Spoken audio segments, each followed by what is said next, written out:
आपकी परिचय है, व्यक्तिगत परिचय ली है। आप पीस पॉपुलर एजुकेशन सेंटर के मुख्य कार्यकारी हैं और इंसाफ के वन ऑफ दी फाउंडर हैं।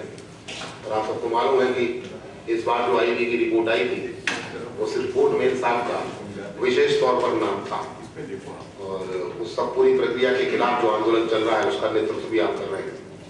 पिछले कुछ समय से लगातार हम लोग कोशिश कर रहे हैं कि देश में जितने भी जनसंघर्ष चल रहे हैं, इन संघर्ष के साथी एक साथ मिलकर अपनी एकजुटता बनाने की कोशिश करें और इस तरह की परिस्थितियां पैदा करें कि यदि पिटना है तो साथ साथ पिटेंगे और लड़ना है तो साथ साथ लड़ेंगे। इसी पूरी प्रक्रिया में बहुत सारे स्थानीय मित्रों के साथ मिलकर यह तय किया गया था कि राष्ट्रीय कार्यकारिणी समिति की बैठक के दौरान राजस्थान में काम करने वाले साथियों के साथ एक संवाद आयोजित किया जाए और उसी संवाद की श्रृंखला में ये कार्यक्रम है जिसमें आप सबका हम स्वागत करते हैं।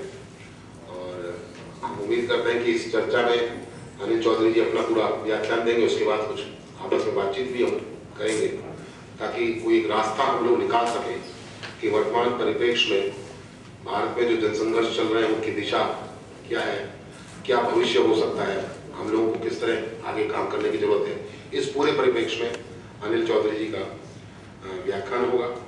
इस तरह के कई व्याख्यान पिछले दिनों रांची में, लखनऊ में आयोजित किए गए, इंदौर में आयोजित किए गए हैं और एक पूरी श्रृंखला है कि देश के लगभग सभी राज्यों में इस तरह के व्याख्यान हो और उसी व्याख्यान की श्रृंखला में आपको एक चलो टीकिया करके एक पर्चा दिया गया है सभी साथियों को कि आगामी 29 और 30 जनवरी को नवंबर को उड़ीसा में जगदीशपुर में एक बड़ा राष्ट्रीय सम्मेलन, जन आंदोलनों का सम्मेलन किया जा रहा है जिसमें देश भर के लगभग 137 संगठन ऑर्गेनाइज कर रहे हैं उस सम्मेलन को। और इसी तरह के सम्मेलनों की श्रृंखला छत्तीसगढ़ में, झारखंड में, तमिलनाडु में, अन्य राज्यों में भी की जानी है, जाएगा राजस्थान में भी की जानी है। तो ये उस सिलसिले की प्रारंभिक तैयारी की इस व्याख्यान को मान के चल रहे हैं। इसके बाद राजस्थान में कैसे सारे जन आंदोलन के साथी मिलकर एक बड़ा जन सम्मेलन करके एक बड़े विरोध प्रतिरोध आंदोलन को करें। तो मैं आपकी और चौधरी जी के बीच में ज़्यादा समय नहीं लूंगा और उसे निवेदन करूंगा कि आज का अपनी बातचीत शुरू करें। और कार्यक्रम की अध्यक्षता हम सबके प्रिय साथी PUCL उत्तर प्रदेश के उपाध्यक्ष और इंसाफ के राष्ट्रीय अध्यक्ष चित्ररंजन सिंह जी कर रहे हैं। आप सबका पुनः स्वागत है और मैं निवेदन करता हूँ अनिल चौधरी जी से कि वो अपनी बातचीत, अपना व्याख्यान शुरू करें।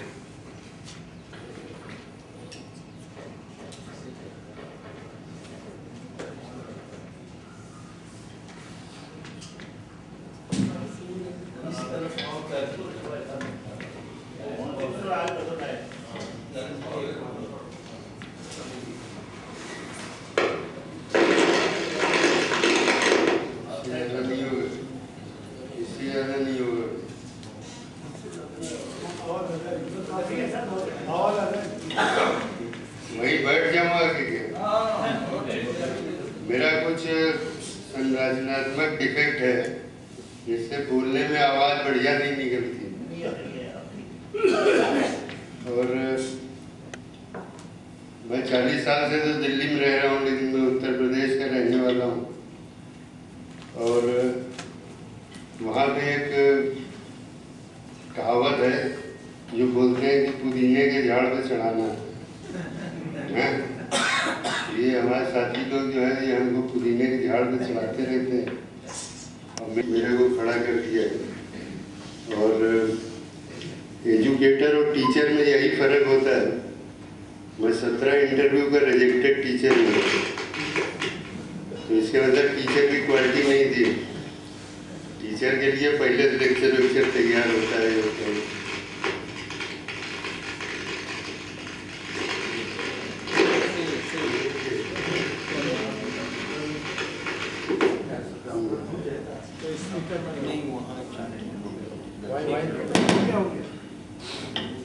और एजुकेटर जो है वो जो मौजूदा लोग होते हैं हाल के अंदर उनके हिसाब से बोलते हैं,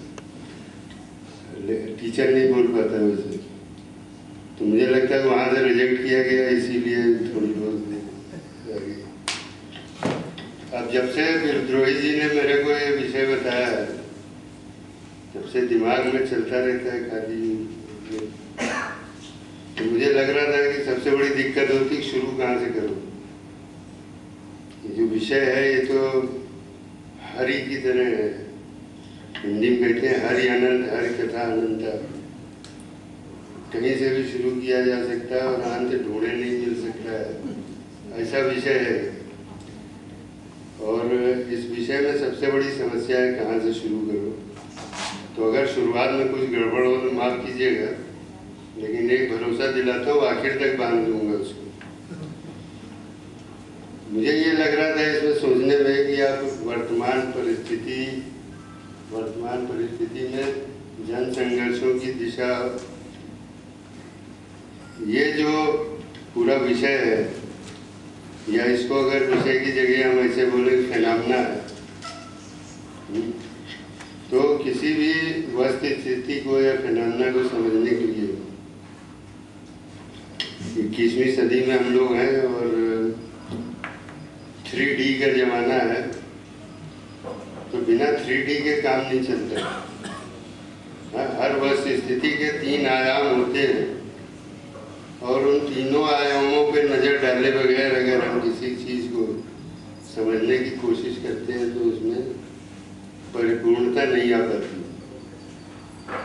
जो 3 आयाम होते हैं वो कौन कौन से होते हैं? हर वस्तु स्थिति का एक सब्जेक्टिव डायमेंशन है जो वस्तुनिष्ठ, एग्जैक्ट हिंदी उसकी वस्तुनिष्ठ बोली जाती है। चालू हिंदी में बोले तो वो अंदरूनी मामला है। तो जैसे जनसंघर्ष है, जनसंघर्षों का एक अंदरूनी पक्ष है जो हमारे अंदर की बात है और आपस की बात है। दूसरा डायमेंशन जो होता है वो परिस्थिति जन्य होता है कि जिन परिस्थितियों में हम एक्ट कर रहे हैं वो परिस्थितियां क्या हैं। और तीसरा डायमेंशन होता है कि ये दोनों का सब्जेक्टिव और सर्कमस्टेंशियल का, वस्तुनिष्ठ और परिस्थिति जन्य आयामों का व्यापक प्रक्रियाओं के साथ क्या रिश्ता है। व्यापक प्रक्रियाओं से मतलब है देश दुनिया में जो कुछ चल रहा है। किसी भी समय में जब हम वस्तु स्थिति को समझना चाहते हैं तो उस समय देश दुनिया में तमाम चीज़ें चल रही होती हैं और हमारे अपने संघर्षों और तमाम संघर्षों के बीच में कुछ डायनेमिक्स चल रही होती है।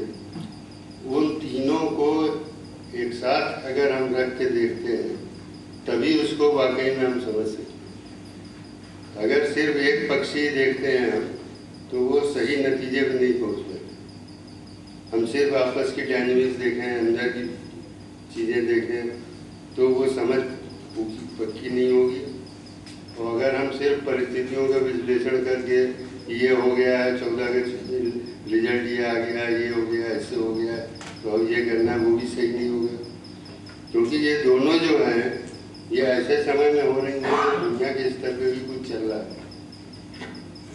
ठीक है। उससे ये दोनों आयाम जो हैं वो अछूते नहीं हैं। तो तीनों को एक साथ देखने वाली बात है। तो मैं ये कोशिश करना चाहता हूँ इस विषय पे आज यहाँ पे कि हम तीनों आयामों पे थोड़ा थोड़ा ध्यान दें और उसके साथ इसको समझने की कोशिश करें। अब ये 3 आयाम जो है इसमें प्रॉब्लम ये आती है कि शुरू कहाँ से करो। सब्जेक्टिव से शुरू करके फिर सर्कमस्टेंशियल पे आओ, फिर ऊपर जाओ, या ऊपर से शुरू करो फिर अंदर आओ। अब इसमें विकल्प में तय करना बड़ा मुश्किल काम है। लेकिन अगर आप लोगों की इजाज़त हो तो हम पहले व्यापक परिस्थिति जन्य और फिर अंदरूनी बात करें, क्योंकि अंदरूनी बात जो है वो सबसे मुश्किल होती है। अंदरूनी बात अगर पहले कर दी तो तमाम लोग का ढक्कन बंद हो जाएगा पहले ही। इसलिए मैंने तय किया कि हम शुरू करेंगे व्यापक प्रक्रियाओं से और तब हम नीचे की तरफ बढ़ेंगे। तो इस भूमिका के साथ अब आज की जो व्यापक प्रक्रियाएं हैं उनको कैसे देखा जा सकता है। उसमें भी भिन्न भिन्न नज़रिए हैं। हम इंडियन एक्सप्रेस के लेख पढ़ते हैं तो एक चीज़ समझ दिखती है, दूसरे पत्र या पत्रिका पढ़ते हैं तो दूसरी चीज़ दिखती है। हर चीज़ को दो तीन तरीके से देखा जा सकता है। एक नज़रिया जो हमारी बिरादरी के लिए ज़रूरी है मौजूदा व्यापक स्थिति को देखने का, वो ये है कि नव उदारवाद इस शब्द से सभी परिचित हैं, जो कि पूंजीवाद के वर्तमान चरण का नया नाम है। एक प्रोफेसर हैं अपने बहुत पुराने, रणधीर सिंह जी, उनका लेक्चर एक बार सुन रहा था मैं 15 साल पहले। तो वो बोले कि भाई आजकल लोग ग्लोबलाइजेशन बोलते हैं लेकिन मुझे समझ में नहीं आता। मेरे हिसाब से ये कैपिटलिज्म था, कैपिटलिज्म है, ये नया कुछ नहीं है, नाम नया दे दिया गया है इसको। और वो बोले कि नई सिर्फ एक चीज है इसमें कि जो पूंजीवाद की दौड़ में सफल है, वो जो पूंजीवाद की दौड़ में असफल और कम सफल है उससे कोई संबंध नहीं रखना चाहिए। अंग्रेजी में उन्होंने शब्द यूज किया था सक्सेशन ऑफ द सक्सेसफुल। वही ग्लोबलाइजेशन है, वही पूंजीवाद का प्रेजेंट चरण है। जो मुझे को बहुत गंभीर बात लगी और अपने भी अनुभव जो है वो यही बताते थे कि और कोई फर्क नहीं आया है नव उदारवाद में। फर्क सिर्फ इतना आया है कि पहले सबसे टैक्स कलेक्ट करके उसको ऐसे खर्च किया जाता था कि उससे जो चीज़ें पैदा होती थी उसका इस्तेमाल पूंजीवाद में जो सफल नहीं है या कम सफल है वो भी कर लेता था। शिक्षा देख लीजिए, स्वास्थ्य देख लीजिए, ट्रांसपोर्ट देख लीजिए, कम्युनिकेशन देख लीजिए, जितनी चीज़ें हैं, बिजली देख लीजिए, सब चीज़ कि बनती तो मुख्यतः पूंजीवाद की सेवा के ही लिए थी और जो टैक्स देने लायक थे उनसे टैक्स लेके बनती थी, लेकिन उसे खर्च इस रूप में किया जाता था कि जब ट्रेन की पटरी बिछी तो सिर्फ मालगाड़ी नहीं चलती थी, पैसेंजर ट्रेन भी चलती थी। तो पैसेंजर के लिए भी है, माल के लिए भी है। अब क्या बदल गया? अब कहते हैं कि माल के लिए अलग कॉरिडोर होगा। मालगाड़ी को बिना वजह रास्ते में रुकना नहीं चाहिए, पैसेंजर गाड़ी जाए भाड़ में, है कि नहीं? ऐसे ही शिक्षा का, स्वास्थ्य का, बिजली का मामला है, ट्रांसपोर्ट। हमें याद है मेरा जो लास्ट मुकदमा मैंने फेस किया है दिल्ली में, वो सन 78 में शुरू हुआ था और 87 में माफ़ी मांग के छूटे थे। उसमें से वो दिल्ली में बसों का किराया हुआ करता था 30 पैसा, 60 पैसा और 1 रुपया। वो 78 में बढ़ाने की कोशिश की गई थी और उसका इतना ज़बरदस्त विरोध हुआ था कि सरकार बढ़ा नहीं पाई। तो उस समय जो मुकदमा लगा था वो चलता रहा 10 साल। किसके खर्चे से चलती थी? टैक्स के खर्चे से। टैक्स आता था जो सफल थे पूंजीवाद में, लेकिन वो खर्च ऐसे किया जाता था कि जो सफल नहीं भी है पूंजीवाद में वो उसका इस्तेमाल करता था। अभी नव उदारवाद ने क्या किया है? 10 रुपया, 15 रुपया, 25 रुपया के टिकट है, लाल रंग की बस है, हरे रंग की बस है। आपकी जेब की औकात के हिसाब से आप बस चुनते हो। जो सफल है उसकी एसी बस कम स्टॉप पे रुकती है, जल्दी पहुंचाती है। आप गरीब सफल नहीं हो पूंजीवाद में, जेब आपकी कमज़ोर है तो आप ऐसी बस पे बैठते हो जो खटारा खटारा डबल टाइम में पहुंचाती है। तो डिफरेंशिएटेड सर्विसेज हो गई, हर श्रेणी के लिए अलग अलग आपकी पेइंग कैपेसिटी के हिसाब से आप सर्विस पाते हो। तो जो रणधीर सिंह जी ने बात कही थी इसका ये सब पुष्ट करते कि जो ये चरण है पूंजीवाद का, जो नव उदारवाद कहा जाता है, जो भूमंडलीकरण के नाम से जाना जाता है, वो सक्सेशन ऑफ द सक्सेसफुल का चरण है। दूसरी बात इस चरण की ये थी कि ये दावा किया गया कि मार्केट जो है, बाजार अपने आप में स्वायत्त और संपूर्ण है। मार्केट परफेक्शन और मार्केट सब कुछ कर सकता है। 1992 में बड़े बुश साहब जो थे वो अर्थ समिट ब्राज़ील के रियो में हुई थी, वहाँ भाषण देने गए थे अंत में, तो उन्होंने कहा था कि आप अपनी सब चिंताएं बाजार के ऊपर छोड़ दीजिए और बाजार उनको सही कर देगा। जो नव उदारवाद के जनक दार्शनिक थे उनका कहना था कि बाजार के अंदर ऐसी ताकत है कि वो अपने अंदर करेक्शन लगाता रहता है, और जो सेल्फ करेक्शन की ताकत है वही बाजार को राज्य से ऊपर बनाती है। और आप अगर बाजार के लिए जगह पैदा कर देंगे तो हमारा समाज इस तरीके से चलेगा कि जो दिक्कतें आएंगी उनमें करेक्शन लगते जाएंगे और चल जाएगी, और उसको राज्य नाम की संस्था की सपोर्ट की ज़रूरत नहीं है। वो ऑटोनोमस है, स्वायत्त है, स्वायत्त रूप से बाजार चल सकता है, और बाजार की स्वायत्तता जो उनके अंदर अपनी त्रुटियों को सही करने की क्षमता है वो उसको लंबे समय तक सारी समस्याओं का समाधान करवा सकती है। ये उनकी विचारधारा का सार था। अब जब हम 21वीं सदी में नज़र डालते हैं, अभी आज 2014 है, तो 14 साल इस शताब्दी के भी गुजर गए। ये सब बात जो है पिछली शताब्दी की है। इस शताब्दी के जो एविडेंस है, जो साक्ष्य हैं, वो क्या बताते हैं? इस शताब्दी के साक्ष्य ये बताते हैं कि जितने दावे किए गए थे बाजार को लेकर के, वो सारे दावे गलत साबित हुए। ना ये स्वायत्त निकला, ना इसमें सेल्फ करेक्शन की जो ताकत थी उसका कोई सबूत निकल के आया।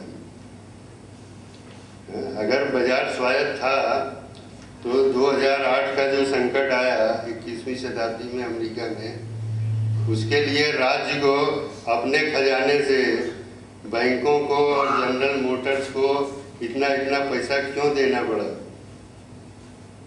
अगर बाजार स्वायत्त था, अपने से काम करने वाला मैकेनिज्म था, तो उसको राज्य के खजाने से पैसे की जरूरत क्यों पड़ी? बिना राज्य के खजाने के बाजार नहीं चल पा रहा है 21वीं शताब्दी। बाजार का जो करेक्शन लगाने का मैकेनिज्म है, ये सारे बाजार वाले राज्य के पास या सरकार के पास जाके क्यों रोते हैं? अगर इनका सब अपने से करेक्शन चलता है तो ये क्यों कहते हैं कि हमको ये टैक्स कंसेशन दे दीजिए, ये कर दीजिए। 5 लाख करोड़ से ऊपर सालाना रेवेन्यू फॉर गॉन, यानी वो राजस्व जो सरकार ने भुला दिया है, उसकी तादाद जो है वो 5 लाख करोड़ क्यों हो गई है हिंदुस्तान में?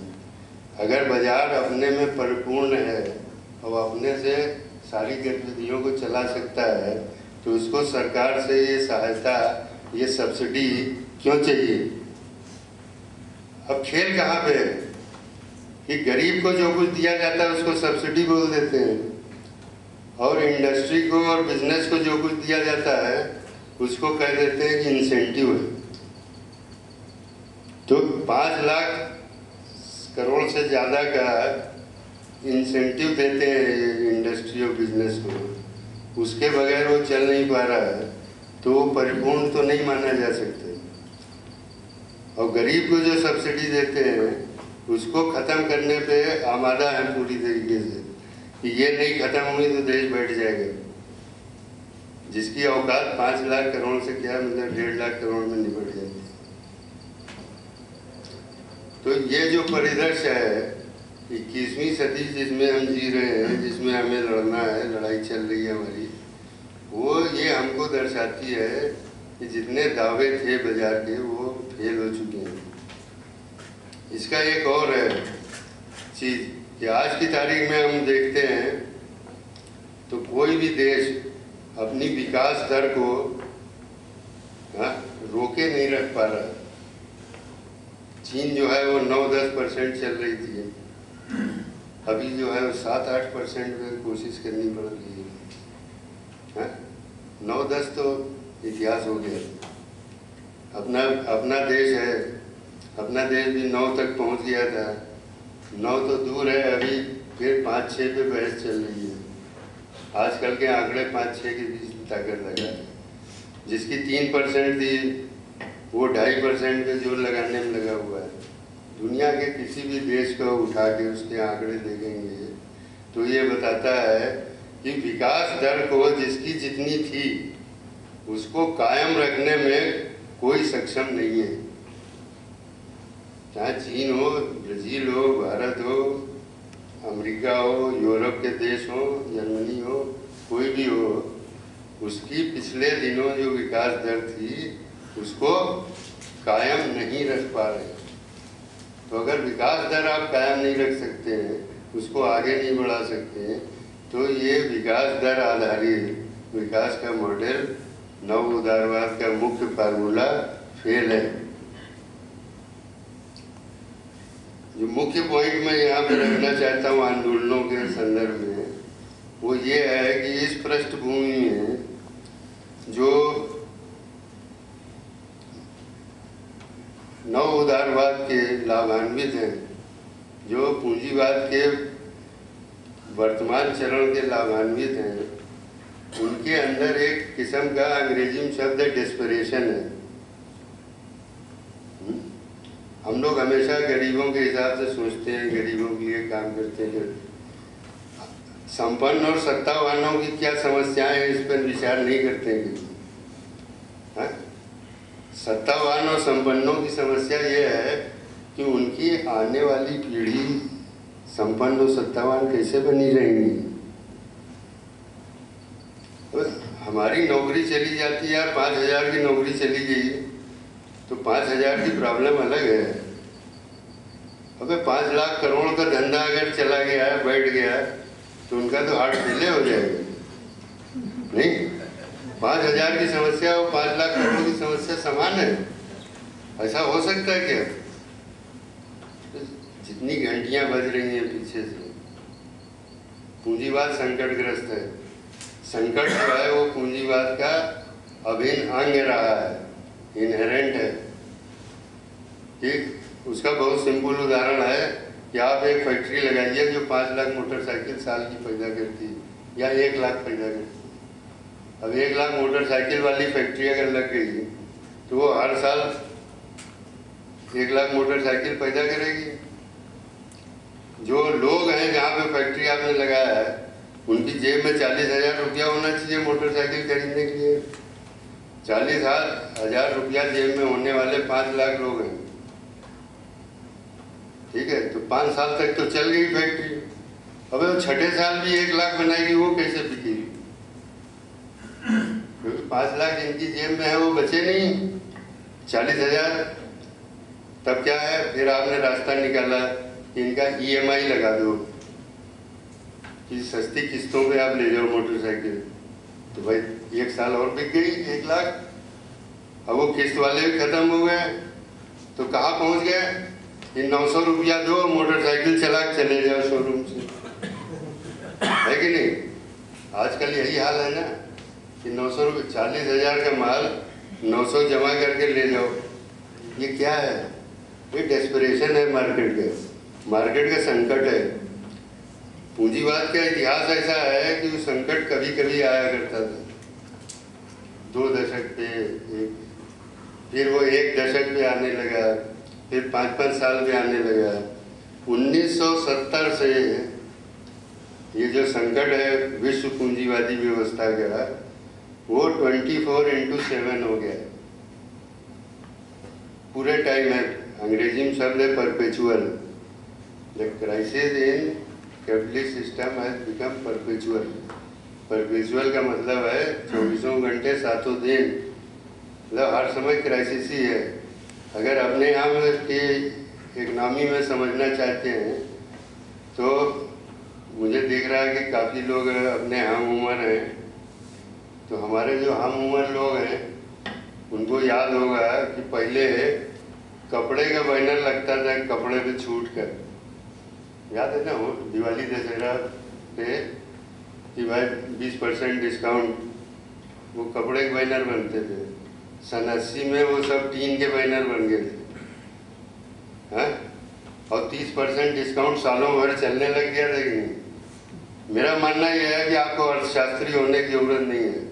अगर आप अपने एंटीना खड़े रखो और ये देखते रहो आसपास क्या हो रहा है, तो पूरा अर्थशास्त्र समझ में आ जाता है। डिस्काउंट और ईएमआई का मतलब है, ये सिम्टम है।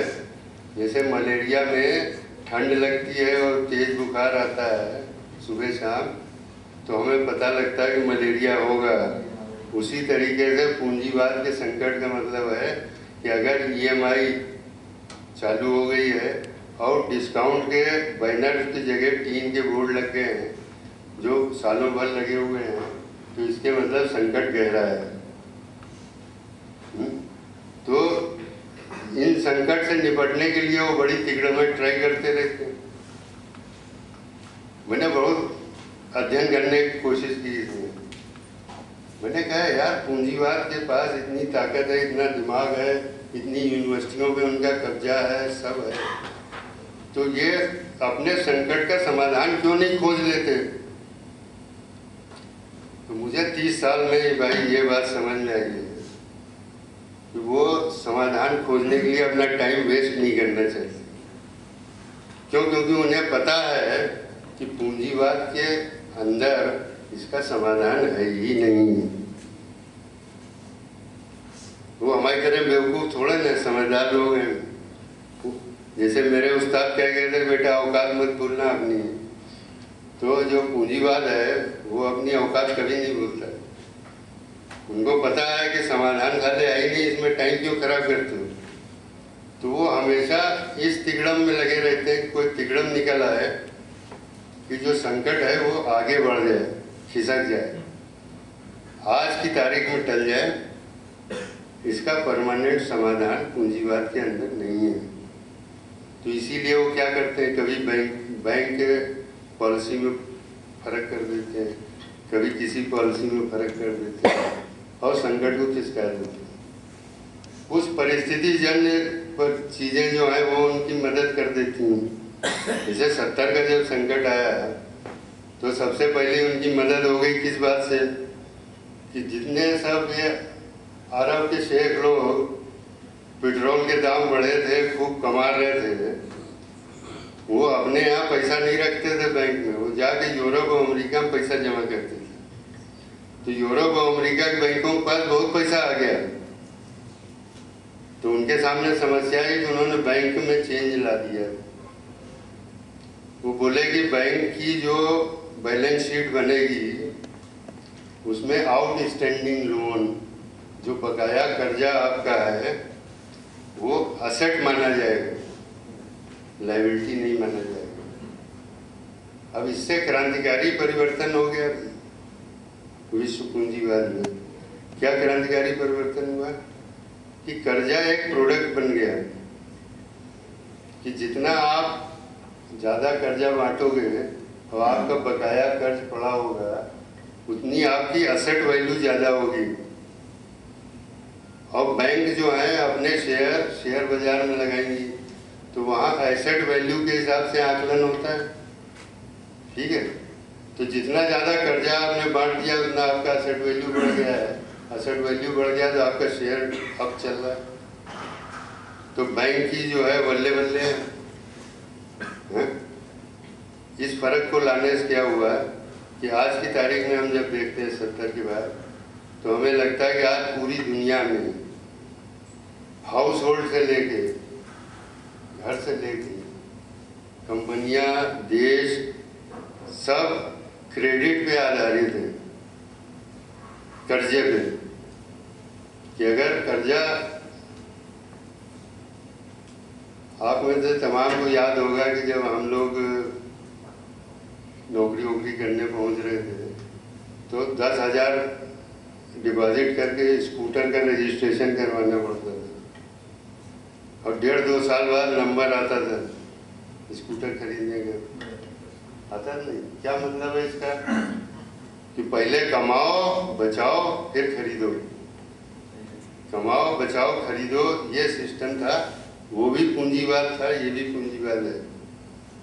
वो पूंजीवाद था जो पहले कमाओ फिर खर्च करो। आज का पूंजीवाद क्या है? पहले खर्च करो बाद में कमाओ। बच्चा बेचारा नौकरी पाता है, 4 बैंक वाले कार्ड डाल जाते हैं उसकी जेब में। जब पहली तनख्वाह पाता है तो उसकी EMI तनख्वाह ज़्यादा हो चुकी होती है। EMI जो है वो तनख्वाह ज़्यादा हो गई तो उसको घर लौटते समय ऑफिस में रास्ते में एक और काम करना पड़ता है। तो 14 घंटे वो काम करवाता है जहाँ नौकरी करता है, और 4 घंटे रास्ते में काम करके आता है। घर पहुँचता है तो बीवी से झगड़ा होता है। मैं 5 केस ऐसे डील कर चुका हूँ दिल्ली में पर्सनली। ये सिद्धांत की बात नहीं बोल रहा हूँ, प्रैक्टिकल बात है। तो ये जो फर्क आ गया है कहाँ से आया? ये जो एक क्रांतिकारी परिवर्तन हुआ बैंक के अंदर कि आप कि जो आउटस्टैंडिंग लोन है वो असेट माना जाएगा, उसने ये स्थिति पैदा कर दी। आज बैंक जो है जितना ज़्यादा कर्जा बांटे, तो इसीलिए हफ्ते में 4 फोन आ जाते हैं कि साहब वो लोन अवेलेबल है, आपको ज़रूरत है क्या? मेरे पास 4 आते हैं हफ्ते के, आज भी। लेकिन जब मैंने खुद कर्जे में लिए अप्लाई किया पहली बार 55 साल की उम्र में, तो मेरा लोन सेंक्शन ही नहीं हो रहा था। क्यों नहीं हो रहा था? जी आपका रिकॉर्ड ठीक नहीं है। अबे रिकॉर्ड ठीक कैसा होगा? मुझे थोड़ा सिखाया गया था कर्जा लेके ज़िंदगी चला, मुझे तो उल्टा सिखाया गया था। तो मैंने कर्जा लिया ही नहीं कभी। जब 55 साल की उम्र में मकान के लिए अप्लाई किया तो बोले तुम्हारा रिकॉर्ड सही नहीं है। आप यकीन नहीं करोगे, मेरे इत्तेफाक से मेरा एक भांजा LIC हाउसिंग का बड़ा अफसर था मुंबई में, उसकी सिफारिश से लोन मिला है। यहाँ क्या हो गया है कि जो चीज़ शर्म की थी, हाँ, कि कर्जा लेके घर चला रहे हैं, उनकी कोई इज्जत करता है? तो छुपाते थे लोग सब, है कि नहीं? अभी क्या है कि हमने कर्जा नहीं लिया 55 साल की उम्र तक, तो ये माइनस पॉइंट है बस, कि आपकी जरूरत है तब भी नहीं मिल सकता, है कि नहीं? तो ये जो बैंकिंग सिस्टम के अंदर फर्क लाया गया, उसने इतना बदल दिया मामले को। ठीक है, ये एक क्रांतिकारी परिवर्तन है। फिर सरकमस्टेंशियल फैक्टर ने कैसे मदद किया? इससे निपट रहे थे तब तक सन 80 में चीन नाम का जो देश है, जो कंट्रोल्ड इकोनॉमी थी, नियंत्रित अर्थव्यवस्था थी, उन्होंने पूरी अर्थव्यवस्था तो नहीं खोली, एक खिड़की खोल दी, मतलब थोड़ा लिबरलाइजेशन कर दिया। तो चीन की आबादी हिंदुस्तान से भी तगड़ी है, वरना टक्कर की तो है ये, मुझे एग्जैक्ट नहीं पता क्या है, लेकिन हम दोनों लोगों की अगर बराबरी है किसी मामले में, तो वो इसी मामले में है, जनसंख्या के मामले में। तो चीन की खिड़की खुलने का मतलब यह है कि यूरोप से 2 गुना बाजार खुल गया। तो सांस आ गई ना, ब्रीदिंग बोलते हैं, सांस लेने का मौका मिल गया। परिस्थितियों ने दिलवा दिया कि 80 में चीन राजी हो गया खिड़की खोलने के लिए, तो फिर बल्ले बल्ले हो गई। इस बीच में उन्होंने एक और बैंक के अंदर क्रांतिकारी परिवर्तन किया। वो परिवर्तन ये किया, आप लोग एक शब्द पढ़ते होंगे आजकल अखबारों में, जरूर नोटिस किया होगा, इसको CRR बोलते हैं, कैश रिजर्व रेशियो। यानी बैंकों के अंदर एक ये नियम होता है जो ये कहता है कि जो आपका डिपॉजिट है, उस डिपॉजिट का कुछ प्रतिशत आपको नगद में रखना जरूरी है। ठीक है, उतना नगद आप रखेंगे और बाकी आप कर्जे पे उठा सकते हैं। अब इसमें क्या होता था कि होता था भाई सालाना कर्जा जो है डिपॉजिट आया, वो आया तो पता है कि अगले साल हम इतना कर्जे पे उठा सकते हैं। इसमें इतना सा चेंज किया जिसके लिए ना पार्लियामेंट की जरूरत है, ना कुछ जरूरत है, कुछ नियम है ना, उन्होंने नियम क्या बदल दिया है कि हर डिपॉजिट जो है वो अलग काउंट हो गया। इस क्रांतिकारी परिवर्तन का मतलब क्या है कि अनिल चौधरी ने अपना खेत में जोत के फसल वसल अपनी बेच बाज के शादी वादी करके ट्रैक्टर कर चुका के 1000 रुपया बचाया और 1000 रुपया अपने बैंक में रखवा दिया जाके, तो ये 1000 रुपया डिपॉजिट हुआ। अब CRR आजकल पता है आप लोगों को हिंदुस्तान का क्या हो गया? 15% हुआ करता था 90 से पहले, अभी 4 आ गया है। तो इसका मतलब क्या हुआ कि 4% कैश रखना है तो 1000 का 4% रखना है 400 रुपया। हाँ, और बाकी जो है वो चितरंजन भाई को कर्जा दे दिया। भाई मेरा अनुभव तो ये कहता है, आपका क्या कहता है मुझे नहीं पता, कि बैंक जो कर्जा देता है वो चेक से ही देता है, कैश में नहीं देता। सच है ये बात की नहीं? हाँ, तो मैंने जो 1000 जमा किया जाके उसका 40 रख के बाकी चितरंजन भाई को कर्जा दे दिया चेक में। चितरंजन भाई ने अपने अकाउंट में जमा कर दिया, ठीक है, तो वो डिपॉजिट हो गया। उसका 4% रखा, हाँ, और वीरेंद्र विद्रोही को चेक पकड़ा दिया बाकी का। वीरेंद्र विद्रोही ने अपने अकाउंट में जमा किया, उसका 4% रखा, अगले बढ़ा दिया। इससे तो क्रांति हो गई एकदम। रातों रात जो है वो लाखों अरबों करोड़ रुपया बैंकों में पैदा हो गया। हाँ? बैंकों में पैदा हो गया कि आप अगर 5% मान के चलो तो उसका रफ कैलकुलेशन ये है कि 15 गुना तो आप बांट सकते हो। जितना डिपॉजिट आ रहा है उसका 15 गुना आप कर्जा बांट सकते हो। तो आपको याद होगा 90 के बाद ऐसी हवा चली थी कि हर कोई बोलता था you need to have a sound project, money is no problem. बोलते थे ना, why money is no problem? Because this is a non existent money. ये अदृश्य पूंजी है, निराकार है, इसका न कोई आकार है, न इसको देखा जा सकता है, न इसको छुआ जा सकता है। इसलिए सिर्फ बैंकों के बही खातों के अंदर है। हा? आज अगर जैसे हम पढ़ते हैं अखबारों में कि अंबानी साहब की औकात 4 लाख करोड़ की है, ठीक है, तो उस 4 लाख करोड़ में से 40,000 करोड़ भी असल नहीं है। जो 3,60,000 करोड़ है वो बैंकों के बही खाते हैं। समझ रहे हो?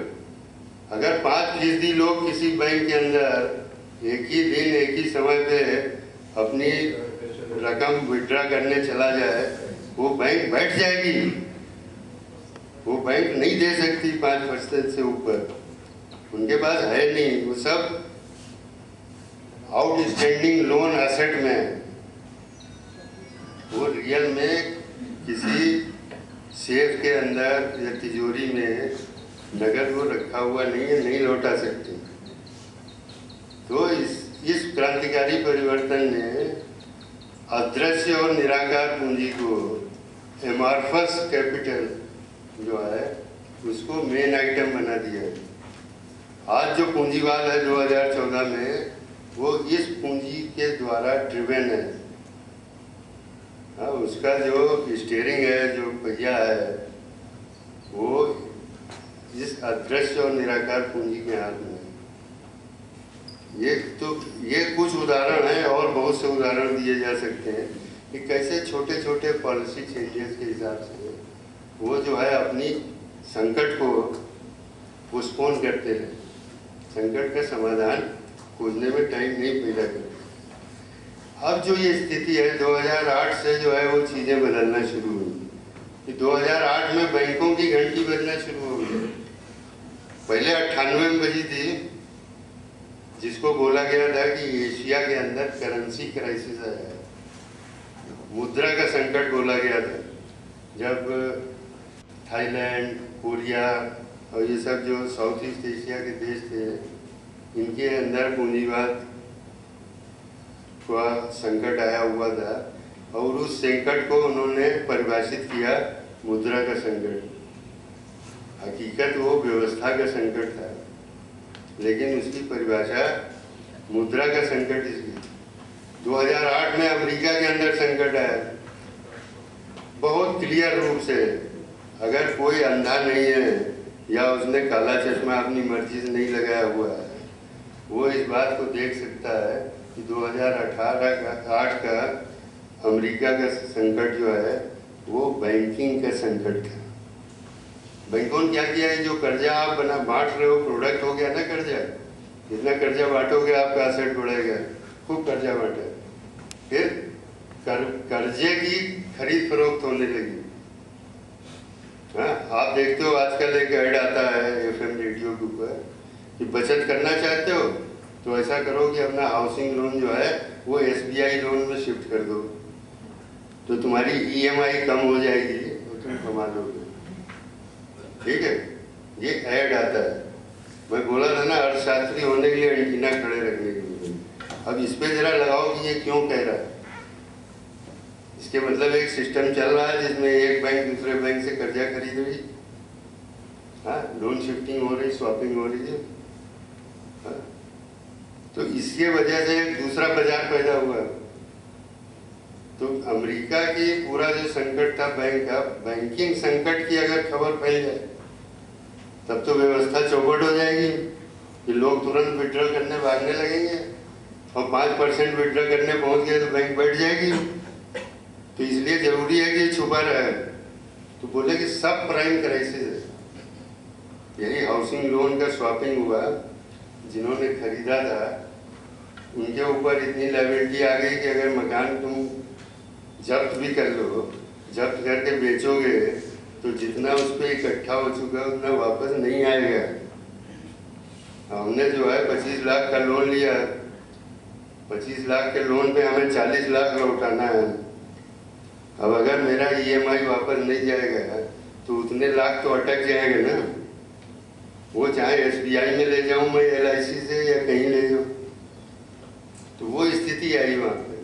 लेकिन था तो बैंकिंग का ही क्राइसिस।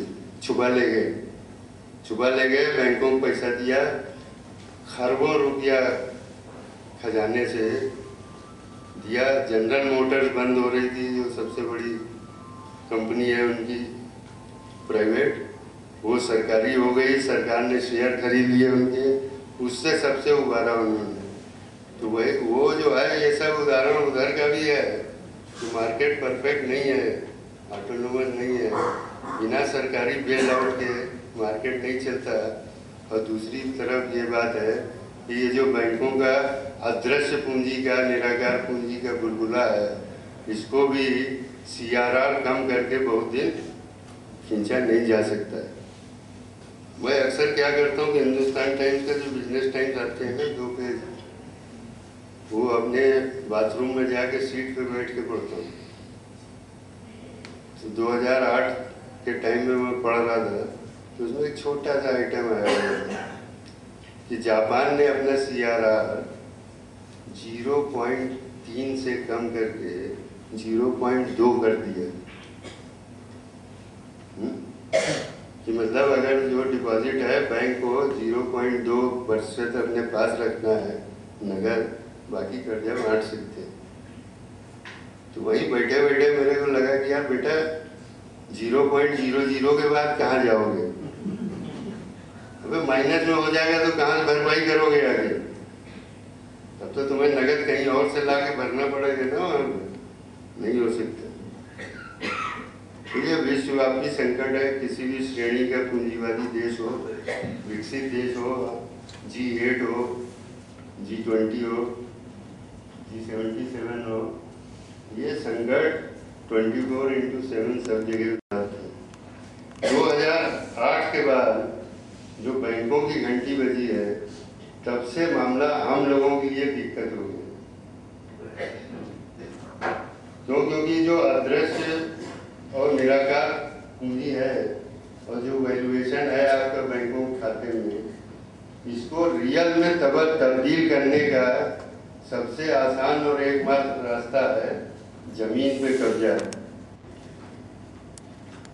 जमीन को लेके मारामारी के बहुत से कारण हैं। अकेला ये कारण नहीं है। हाँ, सबसे बड़ा कारण तो मुझे यही लगता है कि जब मैं प्राइमरी क्लास में पढ़ता था तो भारत की आबादी 53 करोड़ बताई जाती थी।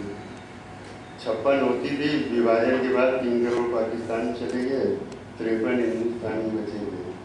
तो 53 करोड़ से अभी हम 125 करोड़ हो गए। तो जमीन पे दबाव जनसंख्या का तो है ही, ठीक है। फिर आपको विकास करना है, राष्ट्र निर्माण करना है, तो राष्ट्र निर्माण के लिए सड़क चाहिए, तालाब चाहिए, ये चाहिए, मंडी समिति का बाजार चाहिए, ये चाहिए, वो चाहिए, तो जमीन चाहिए। तो उधर से जमीन का प्रेशर है। ये नया प्रेशर जुड़ा है 21वीं सदी में, नया प्रेशर ये जुड़ा है कि आज का जो भी संपन्न और सत्तावान है उसको ज़्यादा से ज़्यादा ज़मीन चाहिए, क्योंकि ज़मीन के ही जरिए वो अपनी जो आर्टिफिशियल एसेट वैल्यू है, जो कृत्रिम औकात है उसकी, उसको वास्तविक में बदलने का जरिया सिर्फ ज़मीन पाने का। इसीलिए हम लोग देख रहे हैं, जो हम लोग सब ज़मीन पर लड़ाइयाँ चल रही हैं। सिंगूर के अंदर 200 एकड़ में कारखाना बन सकता था, लेकिन 1200 एकड़ ली जा रही थी। ये 1000 एकड़ एक्स्ट्रा क्यों ली जा रही थी? आप कोई भी उठा लो, आंख बंद करके सैंपल उठा लो, इसके लिए समाजशास्त्रियों द्वारा सुझाए गए सैंपलिंग मेथड का कोई रैंडम सैंपलिंग में आप प्रोजेक्ट की एप्लीकेशन उठा लीजिए, हर जगह 10 गुनी से ज़्यादा जमीन की अर्जी लगाई जा रही है। ये क्यों लगाई जा रही है? ये 4 लाख करोड़ में आज आपकी औकात 40,000 करोड़ की है। ये जो 3,60,000 करोड़ है जो आर्टिफिशियल है, सिर्फ बैंक के खातों में है, इसको रियल में बदलने के लिए जरूरी है कि ज़मीन एक बार दब जाएगी ना, तो जितने में ली है उतने में तो बिकी जाएगी, बढ़ेगी। पॉपुलेशन प्रेशर थोड़ा कम होने वाला है। वहाँ साला नैनो कारखाना नहीं बनेगा, हाउसिंग सोसाइटी के मकान तो बन जाएंगे। ये जो पूरे फैंसी प्रोजेक्ट आ रहे हैं, दिल्ली मुंबई इंडस्ट्रियल कॉरिडोर, इधर से लेके हावड़ा तक का कॉरिडोर, सब कॉरिडोर दोनों तरफ 300 करोड़ जमीन सब ले ली जाएगी। स्मार्ट सिटी बताए जाएंगे, हाँ, उसमें कारखाने लगाए जाएंगे, उसमें IT लगाया जाएगा। ये सब परिकल्पनाएं कहाँ से उभर रही हैं? इसका सबके पीछे एकमात्र कारण है, इस अदृश्य और निराकार पूंजी को वास्तविक पूंजी में तब्दील करने के लिए जमीन पे कब्जा चाहिए। और यही कारण है कि जो आगे हम आज परिस्थिति देखते हैं तो उसमें लगता है कि हमारा जो लड़ाई है जमीन, जंगल और जल वगैरह को बचाने का, ये और ज़्यादा डायरेक्ट प्रत्यक्ष होती चली जा रही, सीधी लड़ाई आर पार की लड़ाई में तब्दील होती जा रही। इसमें एक चीज़ और जोड़ने के बाद मैं आगे बढ़ जाऊँगा, मुझे समय का ध्यान नहीं है। हाँ, एक चीज़ और इसमें जोड़ना चाहता हूँ। दूसरी बात क्या है कि जो आज संपन्न और सत्तावान है, उसकी आने वाली पीढ़ियाँ भी संपन्न और सत्तावान बनी रहे। इसके लिए एक और उनको सीख मिली है। हम सीखे न सीखे, वो वाले जरूर सीख लेते हैं, इतने बदमाश तो वही हैं। दूसरी सीख क्या है? मैन्युफैक्चरिंग से काम नहीं चलेगा। मोदी जी चाहे जितना गाल बजा लें, मैन्युफैक्चरिंग हब बनाने के जो असली प्लेयर है उसको पता है कि मैन्युफैक्चरिंग में कॉमा और फुल स्टॉप बहुत जल्दी जल्दी आते हैं। जैसे मोटरसाइकिल कारखाने का उदाहरण दिया था ना मैंने आपको, तो उसमें क्या है कि 5 साल में कॉमा आ गया, फिर EMI से लगाया, फिर साला कॉमा आ गया 3 साल में, फिर 2 साल और 990 में बेच रहे हैं। अब तो फुल स्टॉप ही लगेगा ना आगे। 990 से कम में कैसे बोलेंगे ले जाओ, हाँ? तो फुल स्टॉप आ रहा है। तो चूंकि मैन्युफैक्चरिंग, मैं इसको इस तरीके से भी रखता हूँ कभी कभी कि अगर मेरे दादाजी जो राम स्वरूप चौधरी थे, उनकी अगर लॉटरी खुली होती 10 करोड़ की, और वो उस 10 करोड़ का इस्तेमाल फैक्ट्री लगाने में न करते, तो वो बेवकूफ़ करेगा। इसकी व्याख्या करने के लिए मैं ज़्यादा टाइम नहीं लूँगा। एक इंडिकेटर खाली आपको बता रहा है। आप में से जो लोग रिसर्च और अध्ययन में इंटरेस्टेड हैं, कृपया आप जाके जो 10 टॉप कंपनीज की लिस्ट निकलती है, चाहे फोर्स मैगजीन वाले निकाले चाहे नहीं निकाले, उसका 20 साल का कलेक्शन कर लीजिए। वो लिस्ट बदल गई है। आज टॉप 10 कंपनियों के अंदर शिक्षा, स्वास्थ्य और भोजन और पानी वाली कंपनियां हैं। जनरल इलेक्ट्रिक्स और जनरल मोटर्स नहीं आती है, फोर्ड कंपनी नहीं आती है उसके अंदर। पहले जो है मैन्युफैक्चरिंग वाली कंपनियां दुनिया की टॉप 10 कंपनी होती हैं। आज आपको कारगिल मिलेगी, मोंसेंटो मिलेगी, जो भोजन के व्यापार के अंदर कोका कोला, पेप्सी मिलेगी। ये कंपनियां जो है चारों, ये भोजन का व्यापार कर रही हैं, भोजन और पानी का व्यापार कर रही हैं। और भोजन और पानी का व्यापार करने की वजह से वो टॉप 10 में पहुंची हुई। ये जो वास्तविकता के अंदर परिवर्तन आया है, ये कैसे आया है? ऐसे थोड़े ना आया। तो ये एक और कारण है जिसकी वजह से जल और जंगल और जमीन के ऊपर वो चीज है। NIIT का आप देखते हो ना टीवी में नीचे लिस्ट आती है, इसका शेयर आपने किसका डाउन है। आप दो चीज को फॉलो करो, NIIT और अपोलो, इसका कभी आपको डाउन में दिखे तो बता देंगे। इसके पीछे तर्क क्या है? इसमें कॉमा फुल स्टॉप आने ही नहीं है। इस धरती के ऊपर जब तक आखिरी आदमी सांस ले रहा होगा, उसको भोजन, पानी और स्वास्थ्य और शिक्षा ये उसकी मूल आवश्यकता है। इसके बगैर मानवता का अस्तित्व जो है वो अपने आप में संकट है। तो जब तक मानवता का अस्तित्व रहेगा, अगर इन चारों चीजों को मुनाफा बनाने के स्रोत में बदला जा सकता हो, तो ये सुनिश्चित किया जा सकता है कि हमारी आने वाली पीढ़ियों को की संपन्नता और उनकी सत्ता कोई नहीं छीन सकता। मैन्युफैक्चरिंग का लालच छोड़ना होगा। एक और उदाहरण देके आगे बढ़ाता हूँ अपनी बात को। बिल गेट्स साहब का नाम बोल देता है, हमारे टीवी चैनलों को बहुत पसंद है और वो सबसे बड़े समाजसेवी इस समय है दुनिया में। बिल गेट्स साहब माइक्रोसॉफ्ट नाम की कंपनी चलाते थे। उस कंपनी से उन्होंने त्याग करके और अब वो स्वास्थ्य वगैरह पे काम करने लगे। बिल गेट मिलिंडा फाउंडेशन जो बनी है, उसके जितने खरब डॉलर का भी पैसा है वो 5 फार्मास्यूटिकल कंपनी में लगाया गया। और आजकल उससे जो इंटरेस्ट आ रहा है उसका खर्चा वो नई वैक्सीन और नई दवाइयों की टेस्टिंग और उसके ऊपर करवा रहे हैं।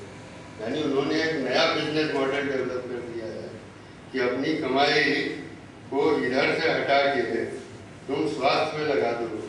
फार्मास्यूटिकल स्वास्थ्य में सबसे मेन चीज दवाई है।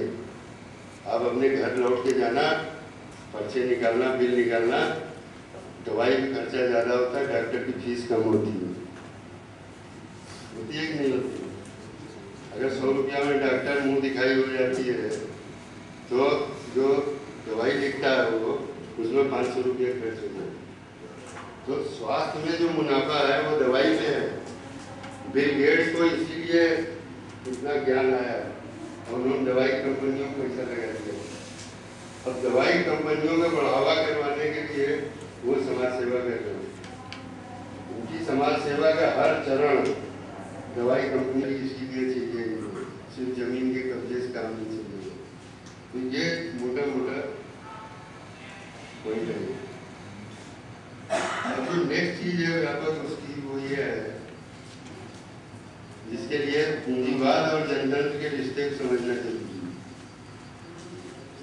पूंजीवाद और जनतंत्र का रिश्ता एक स्तर पे बहुत जटिल है, एक स्तर बहुत साधारण है।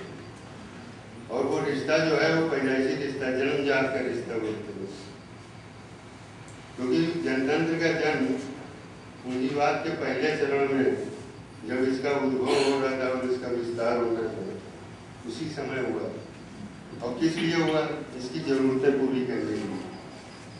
इससे पहले दास प्रथा थी यूरोप के अंदर, मास्टर थे जमीन के मालिक और वो दासों से काम करवाते थे जो उनकी जमीन पर रहते थे। इंडस्ट्रियल रेवोल्यूशन, औद्योगिक क्रांति जिसे बोलते हैं, जो पहला चरण था पूंजीवाद का, उस औद्योगिक क्रांति में उद्योगों के विस्तार के लिए फ्री लेबर की जरूरत थी। और फ्री लेबर तभी हो सकता था जब ये वाली व्यवस्था दास प्रथा समाप्त हो और लेबर जो है वो स्वतंत्र हो। इसीलिए मैं बहुत ज़्यादा विस्तार में नहीं जाऊंगा, टाइम लगेगा।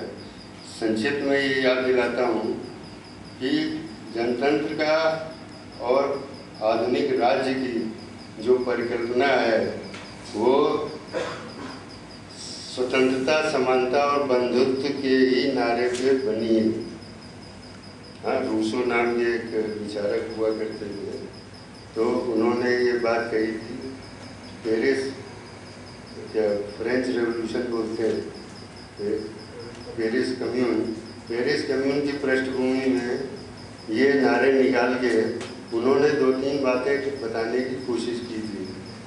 एक ये कि जिसमें एक शब्द है अंग्रेजी में जनरल विल, सामान्य इच्छा, और कॉन्ट्रैक्ट की सरकार जो हमारे ऊपर लदी हुई है, क्यों लदी हुई है?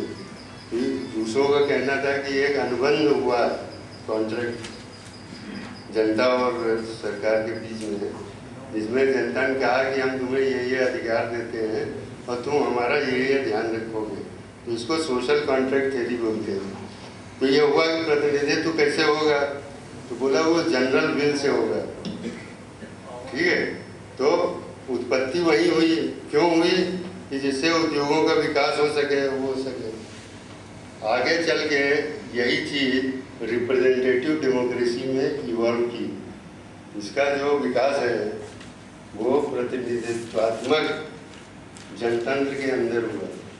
ये जनतंत्र की जितनी पुरानी कल्पनाएं हैं, प्री इंडस्ट्रियल रेवोल्यूशन, औद्योगिक क्रांति से पूर्व अगर समाजों के अंदर फिर से चुनाव करवा के वहाँ जनतंत्र बहाली हो गई, ऐसे ही अर्जेंटीना में हुआ, ऐसे तमाम जगह हुआ। ये जो जनतंत्र और पूंजी की जरूरत की रिश्ता है, इसको समझे बगैर वर्तमान स्थितियों का जो हमारे आंदोलनों पे असर है और डेमोक्रेसी पे असर है, उसको समझना थोड़ा मुश्किल है। ये रिश्ता जो है,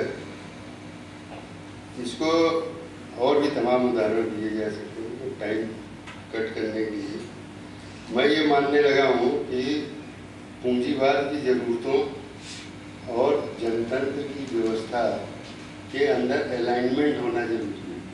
जैसे आप देखते हो ना, जो लोग 4 पहिए वाली गाड़ियाँ चलाते हो, आप लोगों को पहियों का अलाइनमेंट करवाने एक दुकान पे जाना पड़ता है, क्योंकि अलाइन नहीं होते हैं, बबलिंग होती है गाड़ी में, चलने में मज़ा नहीं आता है। तो उसका अलाइनमेंट करवाते हो तो बढ़िया स्मूथ चलने लगती है। तो पूंजीवाद और जनतंत्र के अलाइनमेंट की प्रक्रिया जो है ये लगातार चलती है। और हमारा जो जनतंत्र है, भारतीय जनतंत्र, वो इससे अछूता नहीं है। यहाँ भी जब आज़ाद हुए हम 45 में, तब पूंजीवाद की जरूरत था। बॉम्बे प्लान, अगर आप लोगों ने याद हो, सुना हो, 45 में बनाया गया था बॉम्बे प्लान, जिसके आधार पर हमारी पहली सरकार की सारी नीतियाँ तय हुई। वो अलाइनमेंट का ही प्रोसेस था कि यहाँ जनतंत्र की व्यवस्था बननी है, ये पूंजीवाद की जरूरत के लिए कैसे अलाइन करेगी। तो बॉम्बे प्लान में क्या कहा गया था कि सबसे बड़े पूंजीपति की उस समय औकात 4 करोड़ की थी।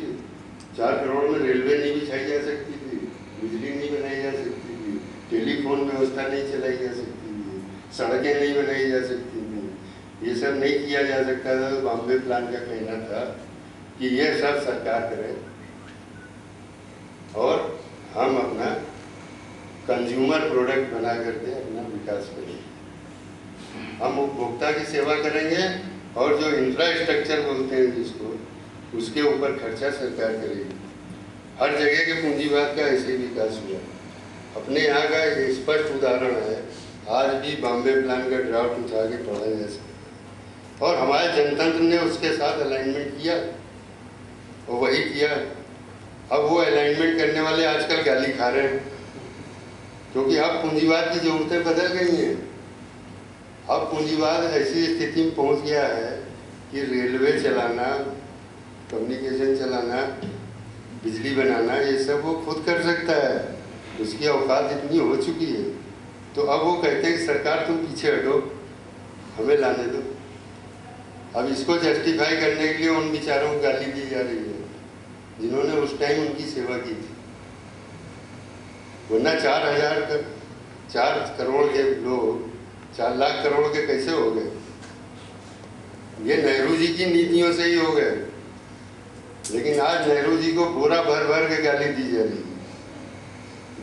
उस समय बेचारे ने अलाइनमेंट किया था, लेकिन आपके अलाइनमेंट में वो फिट नहीं बैठ रहा है, तो वो गाली का पात्र है।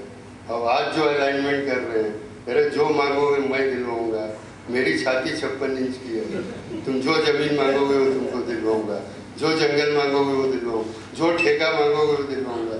अभी सफाई अभियान चलाऊंगा और आगे जाके 5 मेट्रोपॉलिटन सिटी का सफाई का ठेका तुमको दे दूंगा। हाँ, प्राइवेट कंपनियां कर रही हैं। हमारे मोहल्ले में उठने लगा है, गाड़ी आने लगी है। जो पहले रिक्शे पे कूड़ा उठाने आता था वो उनका नौकर हो गया है। हाँ, खुद सीधे पैसा नहीं पाता है, हम कंपनी को पे करते हैं, कंपनी उसको पे करती है। सब रिश्ते बदल गए हैं। इन रिश्तों को बदलने के जो आगे की दिशा है वहीं जा रही है।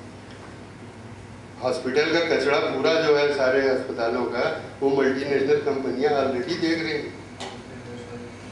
तो जब अंबानी की मजबूरी हो सकती है भोजन के व्यापार में आने की और रिलायंस फ्रेश शुरू करने की, हाँ, तो वो चवन्नी अगर बनाई जा सकती है तो कचरा उठाने क्यों नहीं आएंगे?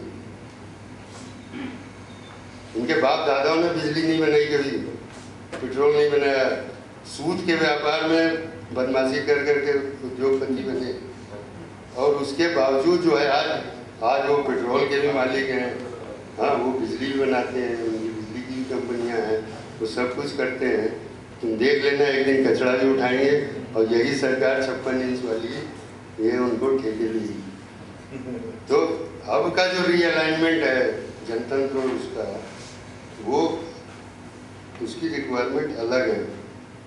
और जो हम पिछले 20 साल से राजनीति देख रहे हैं वो यही अलाइनमेंट है। हमारे जनतंत्र में 20 साल से क्या हो रहा है? पूंजी का वर्चस्व बढ़ रहा है और आम जनता की भागीदारी कम हो रही है। इसके कारणों पे हम अगर विचार करें तो कहाँ दिखाई दे रही है? सब ऊपर से सेट किए जा रहे हैं। मैं आपको सोचने के लिए, विचार भविष्य में विचार मंथन के लिए एक पॉइंट लेता हूँ। मेरा मानना यह है कि सेशन जी के ज़माने से और आज तक जितना इलेक्ट्रोल रिफॉर्म का काम हुआ है, चुनाव सुधार के नाम पे जो कुछ हुआ है, और जन प्रतिनिधित्व कानून में जो संशोधन लाए गए, इन पे आप विचार करें। ये सब उस दिशा में जाते हैं जिसमें गरीब को डिफ्रेंचाइज किया जाए और जो लाभान्वित तबका है नव उदारवाद और बाजार की प्रक्रिया से, उस तबके की भागीदारी बढ़ाई जाए। ठीक है, मैं समय थोड़ा लगेगा, मैं एक कुछ उदाहरण भी दे सकता हूँ। सेशन साहब आए, उन्होंने फोटो आइडेंटिटी कार्ड लगा दिया। ठीक है, अब ये बड़ी अच्छी चीज़ है, प्रॉब्लम क्या है? कोई प्रॉब्लम नहीं। लेकिन पहले जो वोटर लिस्ट बनने की प्रक्रिया थी वो फोटो आईडी कार्ड आने से बदल गई। अब आपको 4 सबूत देने होते हैं। एड्रेस प्रूफ लाइए, ठीक है। सेशन साहब के ज़माने में इतनी बड़ी चीज़ नहीं लगती थी, तो तब तक राशन कार्ड रद्द नहीं हुआ था। ठीक है, तो राशन कार्ड जो है वो एड्रेस प्रूफ हो जाता था। तो वो तो सिर्फ एड्रेस प्रूफ की कंडीशन लगा के चले गए, लेकिन आज उसकी हालत क्या होगी? जमुना पूछता है दिल्ली में, वहाँ से 60,000 चौकियाँ जो है वो हटा दी गई, बवाना में ले जाई गई। जमुना पूछता में वोटर लिस्ट में नाम था, तब तक जो है एड्रेस प्रूफ और 4 डॉक्यूमेंट नहीं चाहिए थे, लेकिन जब भवानम डाले गए तो वो 4 डॉक्यूमेंट चाहिए थे वोटर लिस्ट में नाम लिखाने के लिए। वो 4 डॉक्यूमेंट नहीं है हमारे पास, तो हमारा नाम गया, वहाँ से कट गया, यहाँ शामिल नहीं हुआ, तो हमारा गया। और रेडियो पे कंपाउंड क्या है कि पप्पू वोट क्यों नहीं डालता है, पप्पू को वोट डालना चाहिए। तो अर्बन वोटर्स जो है, जो आपका बेनिफिशरी है, उसके पार्टिसिपेशन को आप इंक्रीज करने पे सरकारी खर्चा कर रहे हो। दूसरी तरफ आप ऐसी विधियाँ ला रहे हो कि जिससे वोटर बने रहना असंभव हुआ जा रहा है। आप आज की अगर एप्लीकेशन का फॉर्मेट देखें वोटर बनने के, तो उसके लिए 3-4 डॉक्यूमेंट से कम पे आप वोटर नहीं बन सकते। और जबकि आप देखेंगे कि हिंदुस्तान में एक बहुत बड़ा तबका है जिसके पास वो सबूत नहीं हो सकते। अबे जिसके पास घर नहीं है वो एड्रेस प्रूफ कहाँ से लाएगा? हाँ, जो बेघर है वो एड्रेस प्रूफ कहाँ से लाएगा? इसके मतलब ये है कि सेशन साहब ऐसी पटरी बिछा गए कि बेघर लोग वोटर लिस्ट से आउट हो जाएं, और जो पप्पू लोग हैं, जो छुट्टी होती है वोटिंग के दिन, बियर पीता है, वोट डालने नहीं जा पाता है, उसको आप प्रचार करके वोटिंग बूथ तक ले जाना चाहते हैं। तो आपकी नीयत साफ है कि नहीं है? अब इसमें और उदाहरण है खर्चे वाला, इतने कैंपेन नहीं हो सकती, वो पार्टी के सिंबल वाली पर्ची नहीं बांट सकते, इतने बजे के बाद भोंपू नहीं बजा सकते, दीवार नहीं गंदी कर सकते। अबे हम अपनी ज़िंदगी में पलट के देखते हैं तो हमारी तो ट्रेनिंग दीवार लेखन से ही शुरू हुई थी। हाँ, पहला काम 67 के चुनाव में है। हाँ, एक मदन चाचा थे हमारे, वो CPI कैंडिडेट थे, उनका रिक्शा लेके अपने स्कूल के सामने प्रिंसिपल को डराने चला गया मैं। हाँ, और उनकी पर्ची बांटता रह जाके, तो लौट के आके उनसे पूछता था, चाचा वहाँ ये सवाल पूछ रहे थे वो, तो बोले अगली बार कोई पूछे ये जवाब दे देना। तो हमारा तो पॉलिटिसाइजेशन उस पर्ची से ही शुरू हुआ। आज वो पर्ची बांटना जुर्म है, सिंबल वाली। अबे बिना सिंबल की पर्ची बांट के तो सवाल कौन पूछेगा? तो तेरा राजनीतिकरण कहाँ से होगा? तो उन्होंने सवाल पूछा, मैंने चचा से पूछा, तब ना पॉलिटिक्स समझना शुरू किया मैंने। दीवार लेखन किया हमने, तो ऐसी ट्रेनिंग पाई है कि खुद रात में दीवार लेखन करो, सवेरे रिक्शे पे अनाउंसमेंट करो, और शाम को टेंट हाउस वाले के यहाँ से दरी ले जाओ, बिछाओ, उसके बाद सभा की सदारत करो। हाँ, तो उसी से सीखते सीखते हम जो भी आज हैं वो बने। ये सब चीज़ें आजकल प्रतिबंधित है, सब चीज़ें प्रतिबंधित। आपको अगर विज्ञापन करना है अपना, तो वही कर सकता है जिसकी औकात इतनी है कि वो टेलीविज़न पे IPL की मैच के में हर ओवर के बाद अपना ऐड दिखा सकता हो। कितने करोड़ का खर्चा है वो। जो सेशन के हैं ना, इनके बहुत सटल हैं। इन्होंने चुनाव को इतना खर्चीला बना दिया, पूरे प्रचार को, विज्ञापन तंत्र को। अखबारों में ऐड दीजिए फुल पेज के, हाफ पेज के, या आप टेलीविज़न पे ऐड दीजिए, तभी आप प्रचार कर सकते हैं। जनशक्ति के माध्यम से आप प्रचार नहीं कर सकते। 10 बजे के बाद भोंपू नहीं चलेगा, दीवार गंदी नहीं होगी, बैनर कहाँ लटकाया जाएगा, कहीं नहीं लटकाया जाएगा, सब। उसके बाद साहब आए और सुधार। अभी लेटेस्ट बताता हूँ इस चुनाव का। इस चुनाव में ये सुधार आ चुका है कि पार्टी का खर्चा कैंडिडेट के खर्चे में नहीं लागू किया जाएगा। ठीक है, तो मैं झारखंड गया चुनाव टाइम पे अपनी एक दोस्त के यहाँ कैंपेनिंग करने। तो मैं रांची में उतरते ही देखा एक बहुत बड़ा मैदान है, उसमें करीब 5000 टेम्पो सब कमल वाला और ये वो कसा हुआ खड़ा हुआ है, नया एकदम ब्रांड। और वो जो हजारों टेम्पो हैं हर कैंडिडेट के यहाँ दे दिए गए 20-20, तो उनके धड़ाधड़ चल रहे हैं। अब जो कैंडिडेट आप पार्टी का है और किसी छोटी पार्टी का है, झारखंड की तमाम क्षेत्रीय पार्टियां हैं, उनके कैंडिडेट को टेम्पो अपने कसवाने पड़ रहे हैं। ठीक है, उनकी पार्टी जो है सेंट्रली खर्चा नहीं कर रही है, है ही नहीं पैसा उनके पास। तो क्या होगा, उसका रोज शाम को हिसाब देना है, रोज शाम को।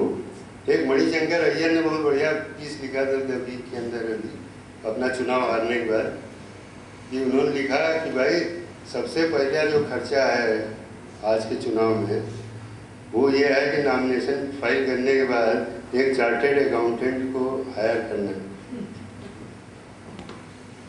और मैंने भी देखा वहाँ खूंटी लोकसभा क्षेत्र में बैठ के कार्यालय में कि हर शाम को 5:30 बजे आज दिन में कितना खर्चा हुआ जमा कराने 2 लोग जाते थे, है कि नहीं? अब ये प्रक्रिया किसके पक्ष में है? कांग्रेस और बीजेपी के पक्ष में, जो इतनी बड़ी पार्टियां हैं कि वो केंद्रीय रूप से पता नहीं कितने हजार, कभी आपको पता ही नहीं लगेगा कि कितने हजार करोड़ रुपया इस चुनाव में बीजेपी ने खर्च किया है। क्यों? क्योंकि ये इलेक्शन कमीशन के रिकॉर्ड में है ही नहीं। ऐसा हमारा नियम कहता है। इस नियम को किसने साइलेंट बनाया? छोटी पार्टियों के अगेंस्ट है, बड़ी पार्टियों के पक्ष में। हाँ, दल बदल कानून के अंदर परिवर्तन आया। जब दल बदल कानून पहली बार आया था 1/3 लोग होते थे, तभी मैं ये बात बोलता था कि ये छोटी पार्टियों के विरुद्ध है कि 10 पार्टी वाले में से 4 तोड़ लिए तो ठीक है, कानूनी है। हाँ, लेकिन 100 वाले में से तो 40 तोड़ना मुश्किल है। तो बड़ी पार्टी जो है उसके लिए पक्ष में जाता है। अब उसको 2/3 कर दिया, तो 2/3 में भी यही मामला है, बड़ी पार्टी तोड़ना और मुश्किल हो गया। तो जितने सुधार है, मैं कुछ उदाहरण दे के आगे बढ़ रहा हूँ। मतलब कुल मिला के एक सोची समझी साजिश के तहत इस तरीके से सुधार के नाम पे और उसके नाम पे चीज़ें लाई जा रही हैं, जिसमें जो गरीब गुरबा है वो मार्जिनाइज हो रहा है, हाशिए पे जा रहा है जनतंत्र में, और जो संपन्न तबका है वो केंद्र में आ रहा है। यही वजह है कि इस बार की संसद जो है उसके 80% से ज़्यादा लोग करोड़पति हैं। ये करोड़पति लोग क्यों पहुँचे? क्योंकि अपने चुनाव निर्वाचन की व्यवस्था, आप जरा सोच के देखना, 80 विधानसभा सीट है झारखंड में, और जम्मू कश्मीर है उसमें भी पता नहीं इससे भी कम होंगी, मुझे पता नहीं है। लेकिन 5 चरण में चुनाव हो रहा है। क्यों भाई? कि 5 चरण का चुनाव महंगा चुनाव है। आप जब लास्ट डेट ऑफ विड्रॉल के बाद 20 दिन का टाइम लेते हो तो खर्चा ज़्यादा होता है। अगर 2 महीने का टाइम हो तो खर्चा कम होएगा। लेकिन थोड़ा रिवर्स मामला है। जो भाड़े पे कार्यकर्ता लेके काम करवाते हैं उनके लिए 2 महीने वाला महंगा है। हाँ? जो फ्री के कार्यकर्ता से काम करता है उसके लिए 2 महीने वाला सस्ता है। हाँ? क्योंकि 20 दिन में पूरा लोकसभा क्षेत्र कवर करना, उसमें ज़्यादा पेट्रोल डीजल ज़्यादा चाहिए। हेलीकॉप्टर वाले ही कवर कर सकते हैं, जीप वालों की भी ऐसी तैसी हो जाती है। आपकी जो लिमिट है वो पार हो जाएगी अगर कवर कर दिए। अगर है भी पैसा आपके पास और आपने वाकई जीपें दौड़ा के अगर कवर कर दिया है तो वो क्रॉस हो जाएगी लिमिट आपकी, तब भी आप डिस्क्वालीफाई हो जाओगे। तो इस हिसाब से आगे बैठाए गए कुल इम्पैक्ट उनका ये है कि वो यही नतीजा है कि जिसकी वजह से कारपोरेट टेक ओवर हो गया। इस बार की जो पार्लियामेंट है वो पूर्णतः कारपोरेट सेक्टर के कंट्रोल में है, और वो ऐसी सरकार बैठाने में कामयाब हुई है। जो सरकार अभी चल रही है इतने महीने से, इतने महीनों में ही हर मंत्रालय के अंदर एक OSD कारपोरेट दुनिया से ला के बैठा दिया गया है, और 2 APS assistant personal secretary RSS से बैठा दिए गए। तो ये जो चुनाव सुधार के नाम पे क्रिमिनल लोग, अबे एक बात बताओ, हमारे यहाँ की व्यवस्था क्या है? अमीर आदमी के खिलाफ FIR लिखी जाती है। अमीर आदमी पे मुकदमा चलाना कितना मुश्किल काम है। गरीब आदमी भी आप 10 ठोक दो, कुछ नहीं होता। अब क्या जी, इनके ऊपर इस बार तो मुकदमे चल रहे हैं, क्रिमिनल है, इनको चुनाव नहीं लड़ना चाहिए। हाँ, अपनी बिरादरी के तमाम पूरा ADR नाम की संस्था जुटी हुई है और सब जुटे हुए हैं यही कहने में कि क्रिमिनलाइजेशन रोकना है, तो उसके लिए जिनके ऊपर मुकदमे चल रहे हैं उनको चुनाव ना लड़ने दिया जाए। अबे आज मैं बता रहा हूँ कि आज 500 जगह जहाँ पर जमीन को बचाने का लड़ाई चल रहा है, कोई कार्यकर्ता ऐसा नहीं है जिसके ऊपर 20 से कम मुकदमे चल रहे हैं। आप बोलो तो इसी सदन में बैठे हुए खड़ा करवा दें। तो क्या है, ये डिस्क्वालीफाइड है चुनाव लड़ने में। अब जो नवीन जिंदल है यार, उसके खिलाफ तो वो FIR नहीं करता हरियाणा में कोई। नवीन जिंदल 10-10 पे लगवा देता है, हमको खर्चा देना पड़ता है हिसार आने का रायगढ़ से, लेकिन नवीन जिंदल के खिलाफ FIR नहीं रजिस्टर होती, तो वो कभी डिस्क्वालीफाई नहीं होगा। अब की हार गया तो अगली बार किसी और पार्टी से जीत जाएगा। अब की कांग्रेस में था इसलिए हार गया, अगली बार BJP में चला जाएगा, है कि नहीं? तो कुल मिला के सारी व्यवस्थाएं जो डेमोक्रेसी रीअलाइन कर रही है, जो आज के पूंजीवाद की जरूरत है उसके साथ रीअलाइन, इसी रीअलाइनमेंट का हिस्सा कि हम देख रहे हैं कि बिना संविधान के अंदर संशोधन लाए हमारी व्यवस्था जो है वो राष्ट्रपति वाली व्यवस्था होती जा रही है, संसदीय प्रजातंत्र से हटके। हाँ, हम लोग जो है ये इलेक्शन बिल्कुल साफ दिखा रहा था कि हमारा जनतंत्र जो है वो अमेरिकी जनतंत्र हुआ जा रहा है। अमेरिका में राष्ट्रपति वाली प्रणाली है, हमारे यहाँ प्रधानमंत्री वाली है। राष्ट्रीय प्रणाली में जो मुख्य कार्यकारी है वो सदन को जवाबदेह नहीं होता है। एक बार चुन लिया गया तो 5 साल उसका जो लोकसभा और राज्यसभा है वहाँ की, वो कुछ नहीं बिगाड़ सकती। प्रधानमंत्री वाले सिस्टम में जो मुख्य कार्यकारी है वो लोकसभा में अगर समर्थन नहीं हो तो वो अपनी सीट पे नहीं रहता। ये मोटा मोटा फर्क है। अब वहाँ की व्यवस्था की तरफ हम भी बढ़ रहे हैं। कैसे? वहाँ 2 ध्रुवी राजनीति है। हमारे यहाँ जो है पिछले 20 साल में आप देखिए, हमारे यहाँ 2 ध्रुवी राजनीति की दिशा में हम बढ़ते जा रहे हैं। हालांकि हमारे यहाँ 2 ध्रुव नहीं है, 2 तंबू हैं। एक तंबू का नाम NDA है, एक का नाम UPA है। तो इन 2 तंबू के अंदर ही जाना है। जितने संशोधन वगैरह हुए वो क्या बनाते हैं कि सबसे बड़ी पार्टी जो उभरेगी उसको बुलाया जाएगा सरकार बनाने की, और बाकी सबको उसके पीछे इकट्ठा होना होगा। तो लड़ाई जो है पिछले 3 चुनावों में वो इसी बात की थी, बड़ी पार्टी कौन उभरेगा। ये तो इस बार तुक्का लग गया, अकेले मिल गया, लेकिन जब इलेक्शन शुरू हुआ था तब ये भी बड़ी पार्टी उभरने के लिए ही लड़ रहे थे। तो ये 2 तंबू तो बन गए हमारे। अमेरिका में क्या है कि 2 ध्रुव जो हैं, एक का चुनाव चिन्ह है हाथी, एक का है गधा। तो हाथी और गधे के बीच में परिवर्तन होता रहता है, और हाथी और गधे की विचारधारा में, आर्थिक नीतियों में कोई फर्क नहीं है। चाहे गधा जीते चाहे हाथी जीते, राजकाज वैसे ही चलता है। जो 10% का फर्क है वो स्टाइल का फर्क है, कार्य पद्धति। वही चीज हमारे यहाँ आ रही है, वही चीज हमारे यहाँ आ रही है कि भाई ये 2 ध्रुव तो हैं, BJP और कांग्रेस में से ही एक चुनना है। इन दोनों के अंदर आर्थिक नीतियों का कोई फर्क नहीं है। अभी 5 महीने में मोदी जी ने ऐसी कोई नई बात नहीं की है जो बेचारा मनमोहन सिंह नहीं कर रहा था। हाँ, जयराम रमेश पहला आदमी था ये बोलने वाला कि मंदिर और मस्जिद से ज़्यादा जरूरी जो है वो शौचालय है, तो उसकी खटिया खड़ी कर दी। हाँ, अब लाल किले से प्रधानमंत्री बोल रहा है कोई प्रॉब्लम नहीं, काम वही कर रहा है जो जयराम रमेश कर रहा था। सारी आर्थिक नीतियाँ जो हैं एक बाई एक, स्कीमों के भी नाम बदले जाएंगे, खाली चलेंगे सब वही। वो डायरेक्ट कैश ट्रांसफर के नाम से कर रहे थे, वो कर रहे थे, इन्होंने उसको बढ़िया नाम दे दिया, जन धन योजना। अब ये काम तो मनमोहन सिंह ही शुरू कर चुका है। तो यहाँ भी वही हो रहा है। ये दोनों तंबू जो हैं इनके अंदर नीतियों में कोई फर्क नहीं, विचार में कोई फर्क नहीं। खैर साहब, अभी मेरे को एक पर्ची मिल गई है कि जन संघर्ष पे आ जाओ।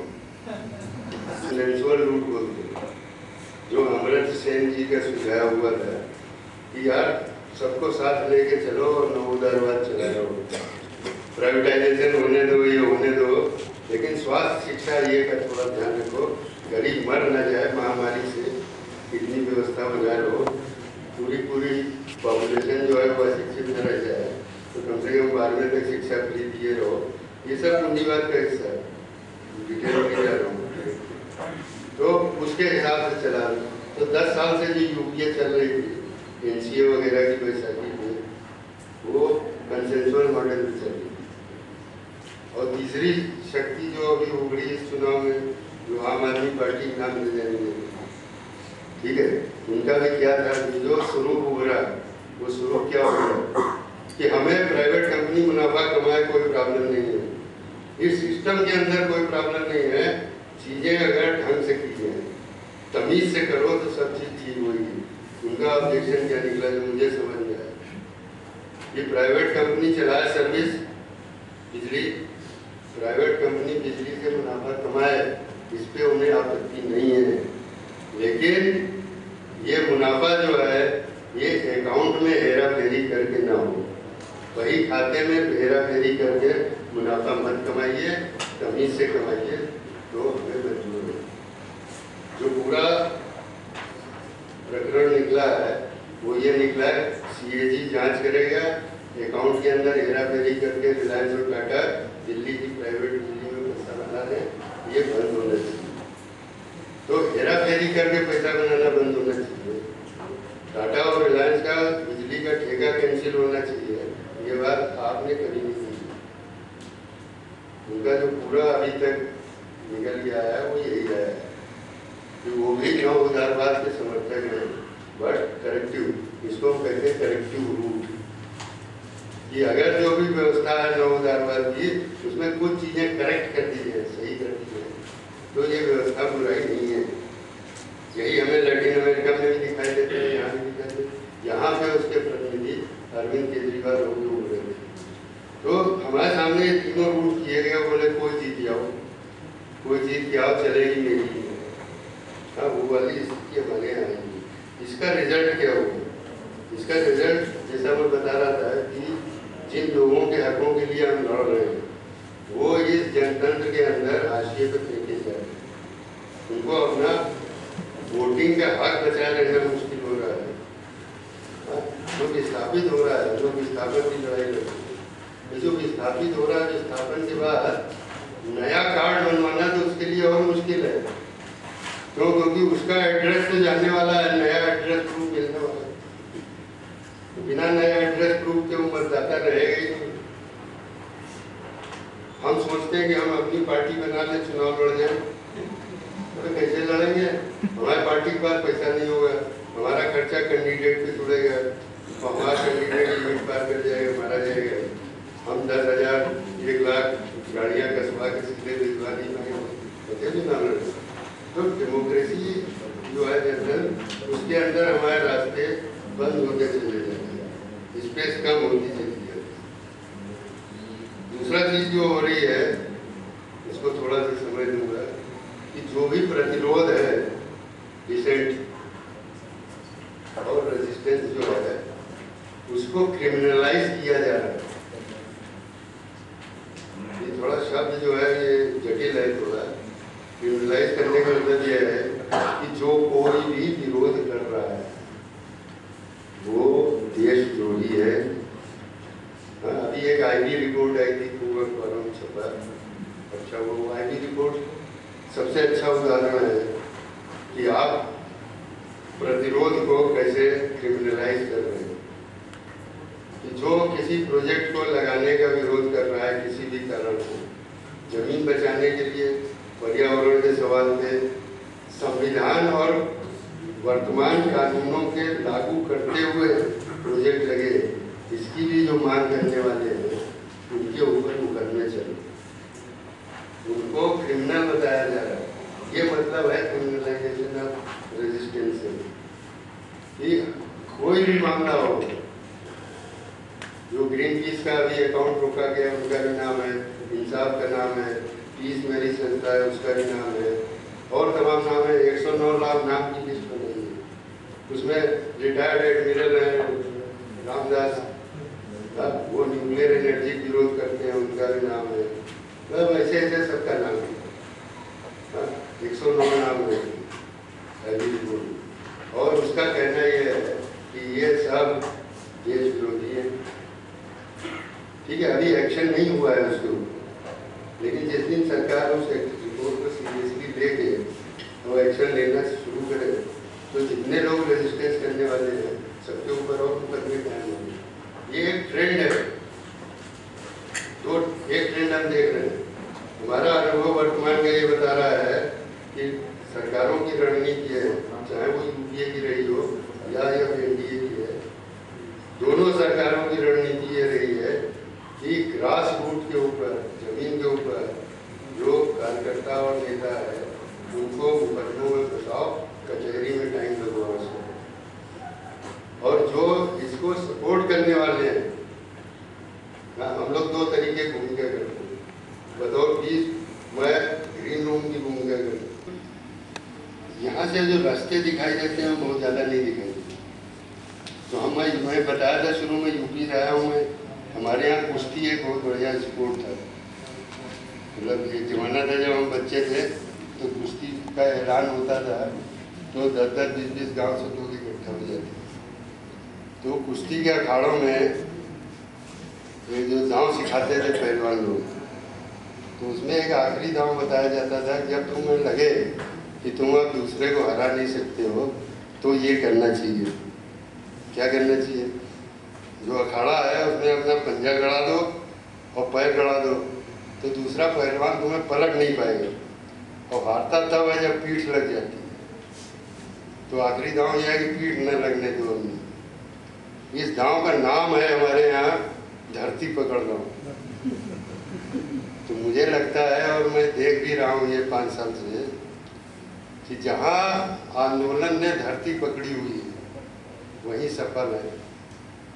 जैसे झारखंड के अंदर 100 MOU साइन होने के बाद भी आज तक एक भी भू अधिग्रहण नहीं हो पाया। क्यों नहीं हो पाया? कि वो कोई मीटिंग, सेमिनार, कन्वेंशन, सम्मेलन अटेंड करने नहीं जाते। धरती पकड़ी हुई है, धरती पकड़। तो मुझे लगता है वही सफल गाँव आने वाले समय में हर आंदोलन को, जैसे ये 2 स्तर पे काम कर रहे हैं वैसे हमें 2 स्तर पे काम करना। पहला स्तर धरती पकड़ है, जो जहाँ पे जितनी संघर्ष भूमि है वहाँ पे हमारी गतिविधियाँ इस प्रकार की होनी चाहिए कि ये मजबूती जो है कि हम जमीन नहीं छोड़ेंगे, ये कस के बनी रहनी चाहिए। ये पूर्व शर्त है आगे की लड़ाई की। जहाँ ये कमज़ोर होगी, सिर्फ प्रेस रिलीज और प्रेस कॉन्फ्रेंस और मिनिस्टर से डेलीगेशन मिल, ये बात पूरी नहीं होगी। एक तो ये दिशा निकल जाती है। इसके लिए हमको जो गेम ऑफ द रूल कहते हैं, खेल के नियम बदलने होंगे। हाँ, अभी तक जो गेम्स ऑफ द रूल है क्या है? तो कोई मुद्दा होता है, नर्मदा डैम का मुद्दा है, सब इकट्ठा करो, सब लोग दिल्ली चलो। 2007 में एक संघर्ष 2007 किया था हम लोग से, तो उसमें 1000 लोग आए और पता चला 40 लोग प्लानिंग कमीशन जा रहे हैं, 40 लोग वाटर रिसोर्स मिनिस्ट्री जा रहे हैं, 40 लोग रूरल डेवलपमेंट जा रहे हैं, अलग अलग भाग रहे हैं, मंत्री से मिल रहे हैं। हम लोग 5 लोग सड़क के दूसरी तरफ खड़े तमाशा देख रहे हैं। क्यों? क्योंकि हमारी समझ अलग अलग है। हमें लगता है कि इस जनतंत्र के तिल में अभी भी तेल है, इसलिए हम उसको, जब जनतंत्र में कह रहा हूँ तो प्रतिनिधित्वात्मक जनतंत्र, मैं एंटी डेमोक्रेसी हूँ ये मत सोच लेना। हाँ, जो रिप्रेजेंटेटिव डेमोक्रेसी है इसके तिल में अभी भी तेल बचा हुआ है। किसी को फुल तेल दिखाई देता है तो वो फुल घुसा हुआ है, वो खुद NSE हो जाता है, वो खुद कानून बनाने लगता है, सुझाव देने लगता है।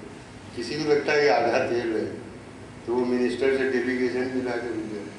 किसी को लगता है बिल्कुल तेल नहीं है, वो आते ही नहीं है जनता में, है कि नहीं? तो मैं बहुत पहले 5 साल से कह रहा हूँ ये बात बिरादरी में कि अगर हमारी समझ समान नहीं होगी जनतंत्र के बारे में तब हम साथ नहीं आ सकते।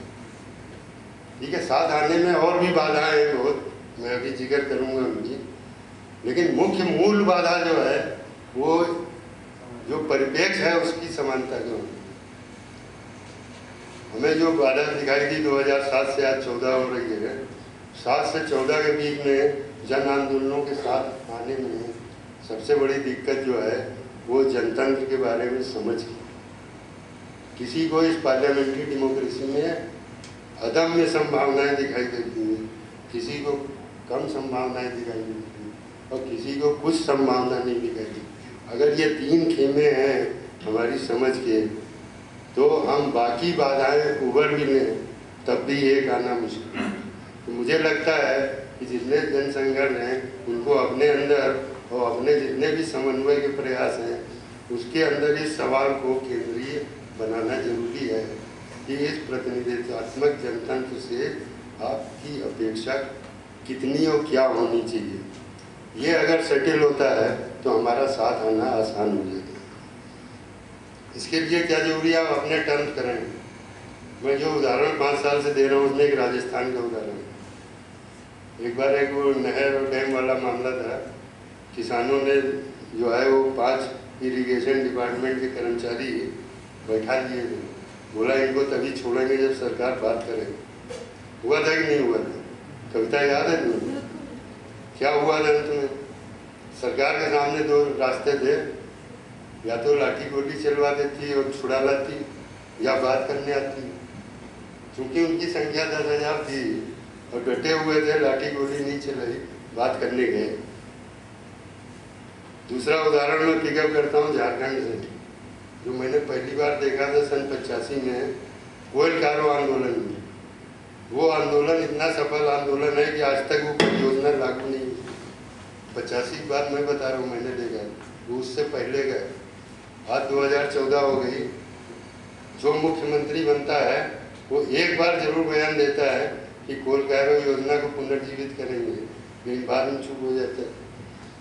तो उसका क्या मुख्य मुझे दिखाई दिया कि वो लोग बैरिकेड वाला सिस्टम तब से लगा रहे हैं।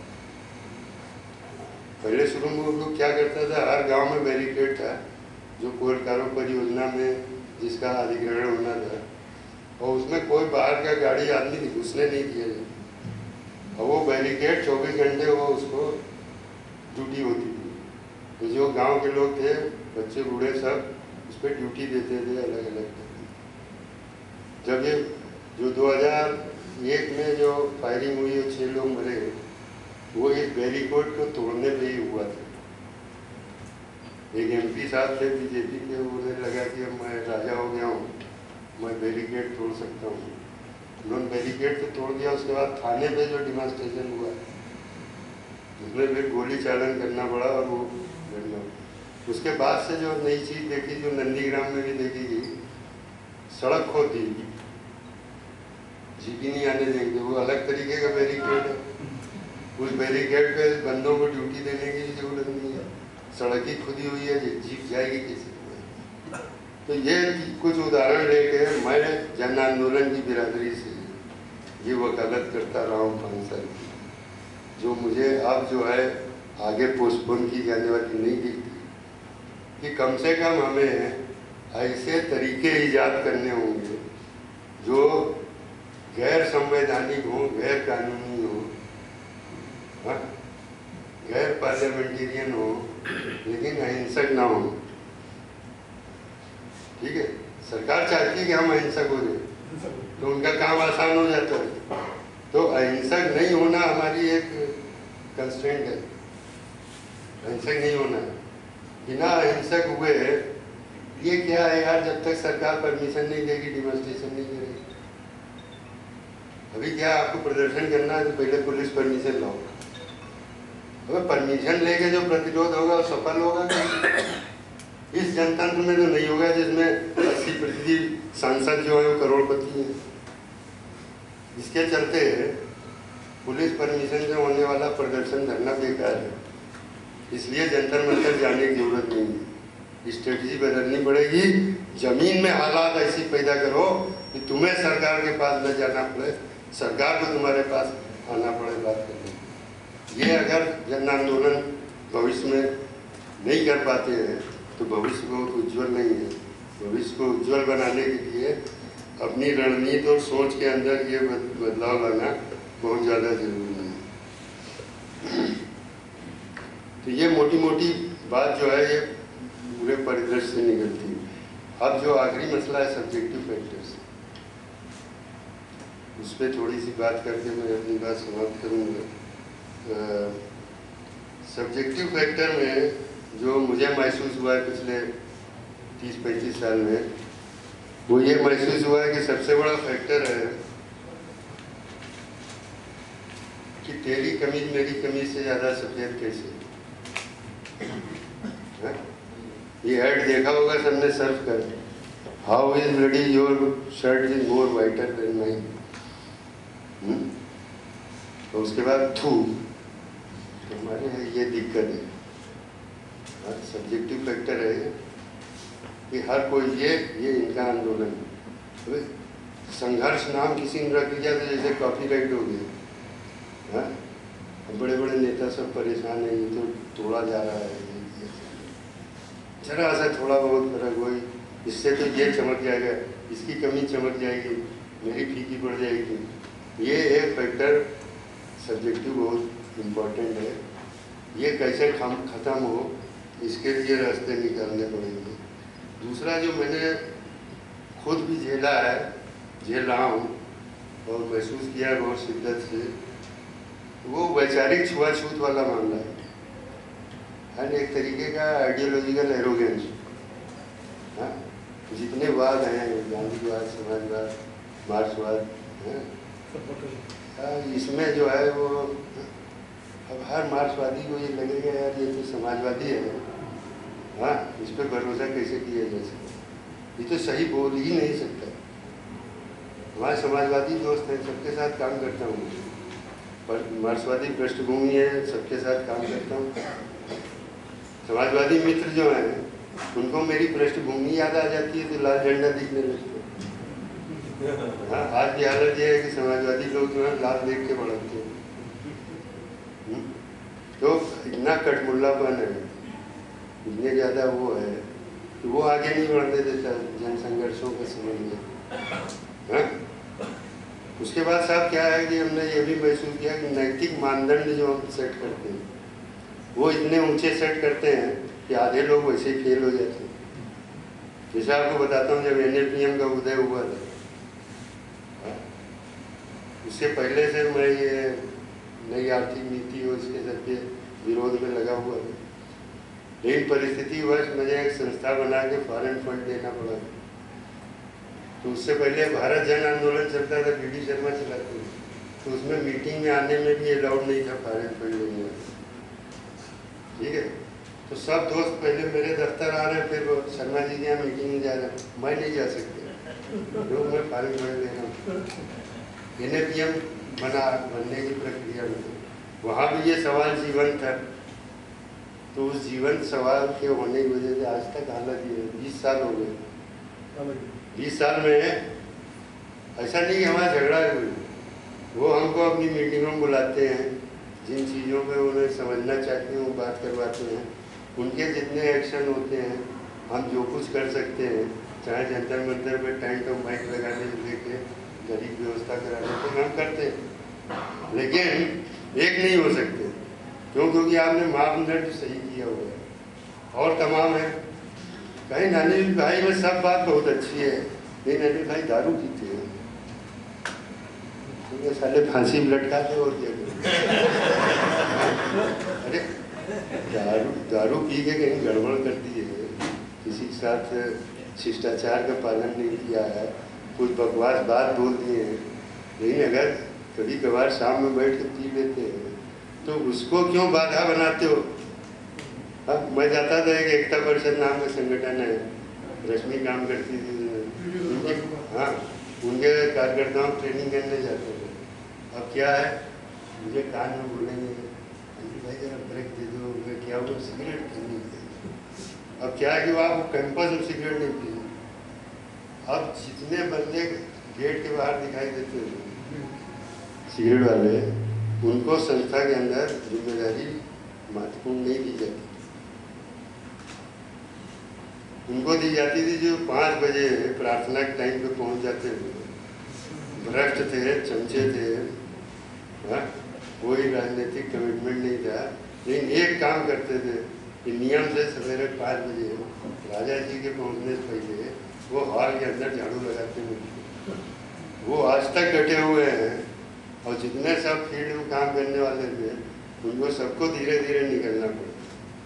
ये मेरा मतलब है कि आप नैतिक मानदंड इसे तय कर देते हो कि कोई फॉरेन फंडिंग की वजह से कट गया, कोई इसकी वजह से कट गया, कोई उसकी वजह से कट गया, तो ये काटने वाली चलाओगे अप्रोच, तो फिर आज की ज़रूरत जो साथ आके लड़ने की है वो कैसे पूरी होगी। एक और बहुत है, मुझे मैं रिस्क ले रहा हूँ कहने का कि ज़्यादातर जन आंदोलनों का नेतृत्व व्यक्तित्ववादी है।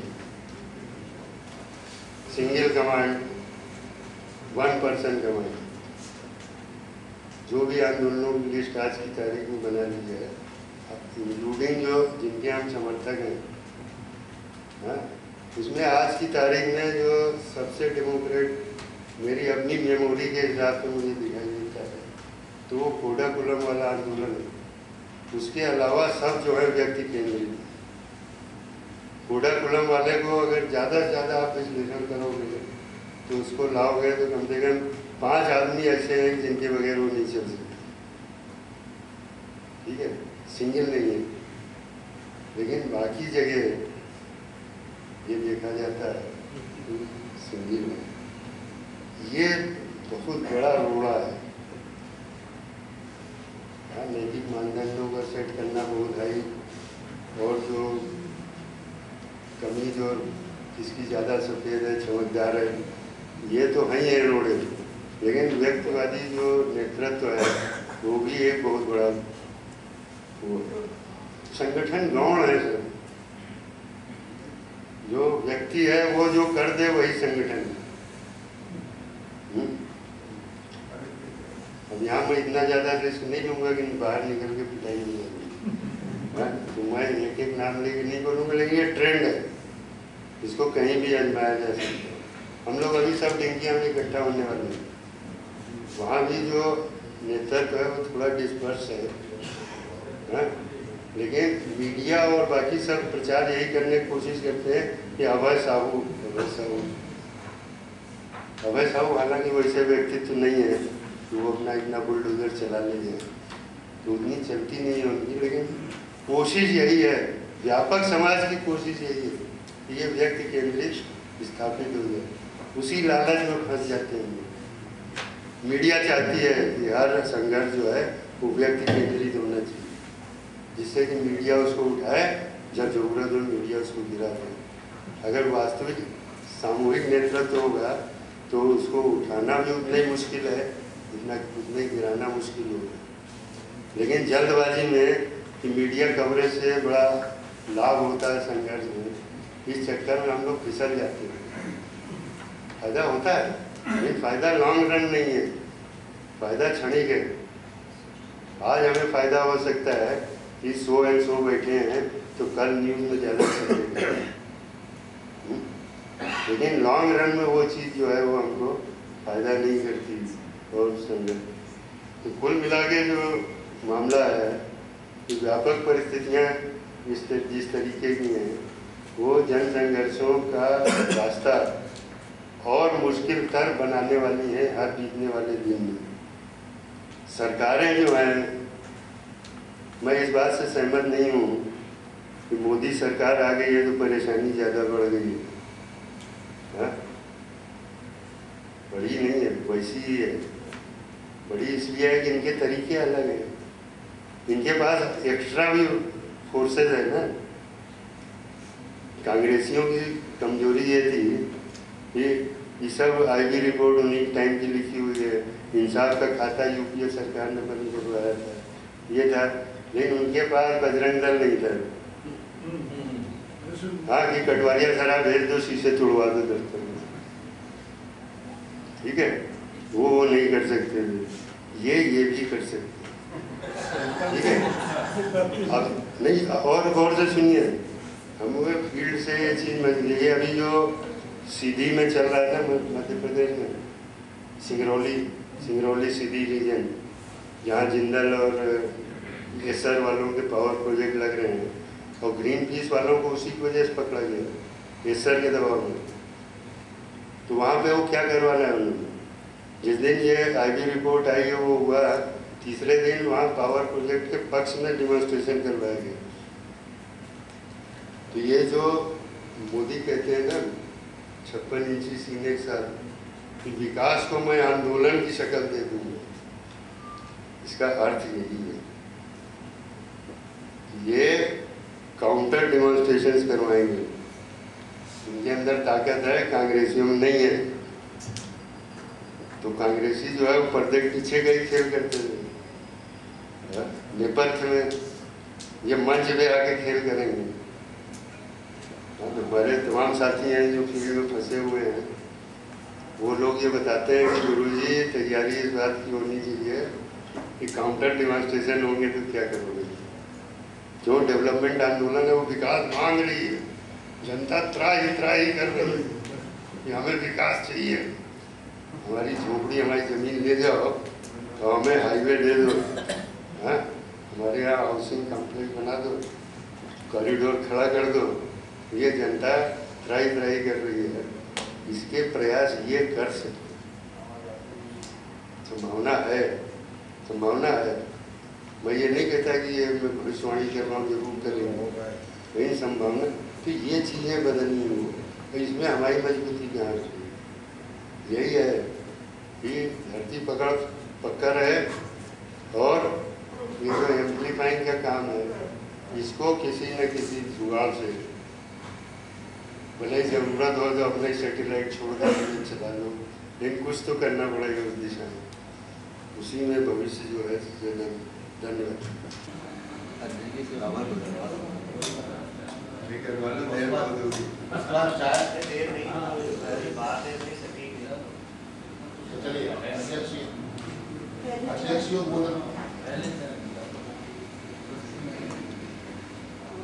कोई सवाल नहीं? ऊपर है क्या आप लोग?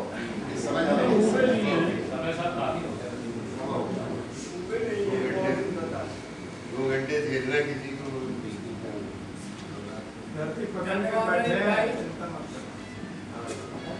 मेरा एक सवाल था कि आप ऐसी चीजें नहीं, लेकिन क्या जन आंदोलन को पार्टी पॉलिटिकल में आना चाहिए नहीं आना चाहिए, इस बारे में क्या अभिप्राय है?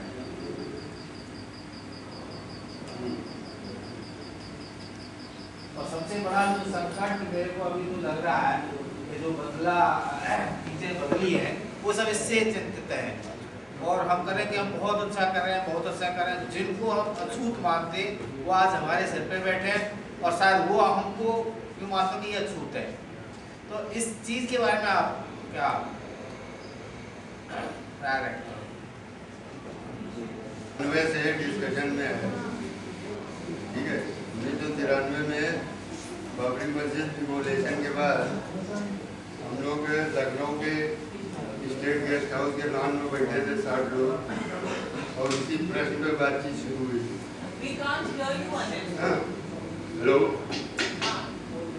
तो वहाँ करीब 60 लोग बैठे थे, और उसमें मेजॉरिटी जो थी, जो मेरी परिभाषा में तमाम पार्टियों के दागी बागी लोग थे।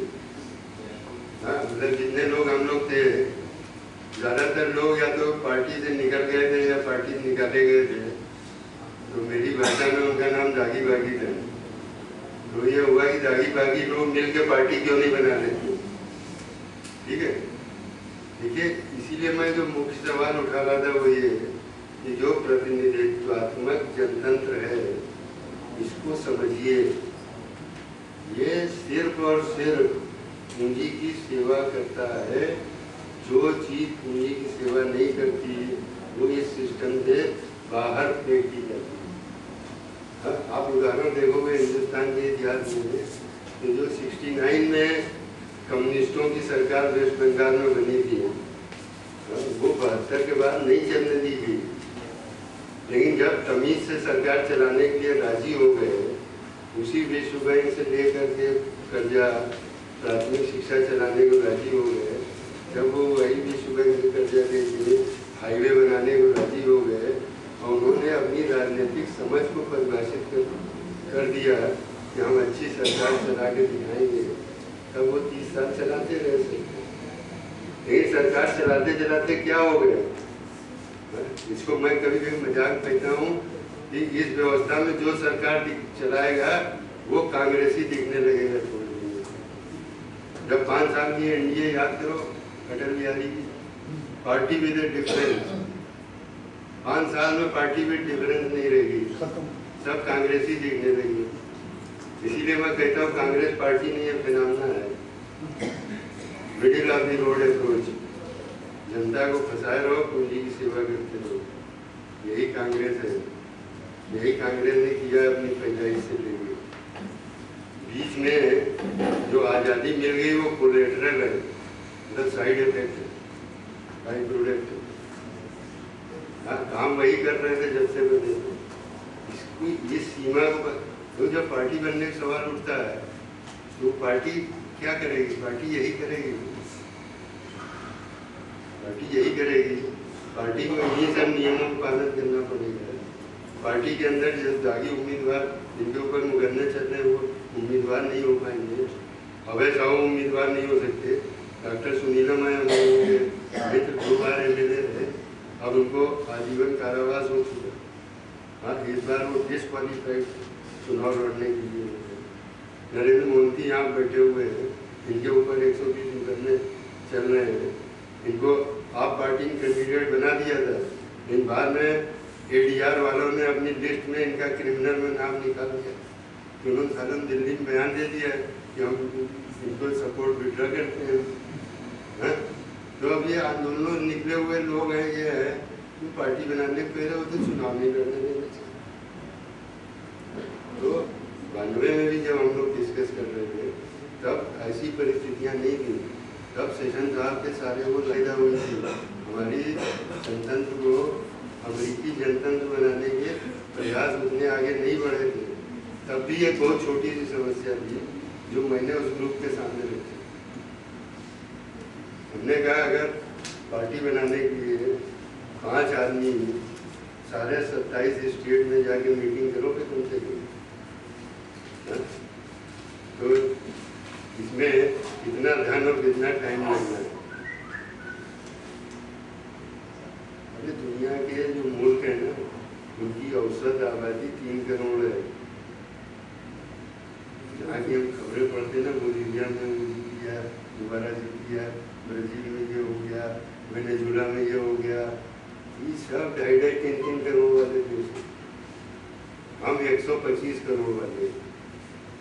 आप जरा कभी कैलकुलेशन करना दिमाग में अपने बने कि हर स्टेट की राजधानी का दौरा करने में ट्रेन से कितना समय लगेगा और कितना खर्चा आएगा। पैसा कहाँ से आएगा? इससे कम का तो आप कल्पना ही नहीं कर सकते हो पार्टी बनाने की। फिर तो यही हो जाएगा कि केंद्र से घोषणा कर दिया और अपने नुमाइंदे अनाउंस कर दिए, फिर तो यही राजनीति चलेगी ना। तो हम पार्टी किस लिए बनाना चाहते हैं? वैकल्पिक राजनीति के लिए या इसी राजनीति के लिए? हाँ, अभी जो 100 है उसमें से 101 नंबर लगवाना चाहते हैं, या हम अपनी जरूरतों को पूरा करने के लिए पार्टी बनाने? तो कुल मिला के मुझे कभी-कभी ये लगता है कि अपनी जरूरत के हिसाब से अगर पार्टी बनाना है तो वो पार्टी प्रतिनिधित्वात्मक जनतंत्र के खांचे के अंदर कंपटीशन करने वाली पार्टी नहीं हो सकती। इसके कंपटीशन में जो फंसेगा उसकी शक्ल वैसे ही दिखने लगेगी। जो सरकार चलाएगा वो कांग्रेसी दिखने लगेगा। इसकी भी देखे जाओगी, अभी तो जुम्मा 4 दिन हुए हैं, एक तेल देखो, तेल की धार देखो, पहले देख चुके ना। काम तो वही कर रहे हैं। तो हमारे पत्रकार मित्र हैं, वो कहते हैं कि मोदी तो मनमोहन सिंह का ही प्रोजेक्ट है, क्योंकि एक काम वो वही कर रहा है जो उनसे अधूरा रह गया। जो अपनी नालायकी की वजह से वो नहीं कर पाए थे, उसको वो अपनी समझदारी से करने का दावा कर रहा है। लेकिन जैसे अटल बिहारी की गवर्नमेंट जो है कांग्रेसी दिखने लगी थी, ये भी वैसे करने लगी। सीपीएम दिखने लग गई थी वेस्ट बंगाल के अंदर, वर्कर के प्रतिनिधित्व तो नहीं रह गए, हिंदी के ही प्रतिनिधित्व हो गए। उससे पहले नमूदीलाल ने सरकार बनाई थी 56 में, उन्होंने सिर्फ शिक्षा के अंदर बदलाव करने की कोशिश की थी, तो गिरा दी गई थी सरकार, नहीं चलने दी गई। तो ये सिस्टम बताता है हमको कि जो ये सिस्टम की जरूरत के खिलाफ काम करेगा वो इस सिस्टम में टिका जाएगा, जो इस सिस्टम में फिट होने की कोशिश करेगा वो इसी में हजम हो जाएगा। तो पार्टी बनाने से पहले हमें इसका समाधान चाहिए कि हम हजम हो जाना चाहते हैं सिस्टम में, सिस्टम बदल नहीं। या हम इसको अगर हम तो यहीं पे आके मामला अटकता है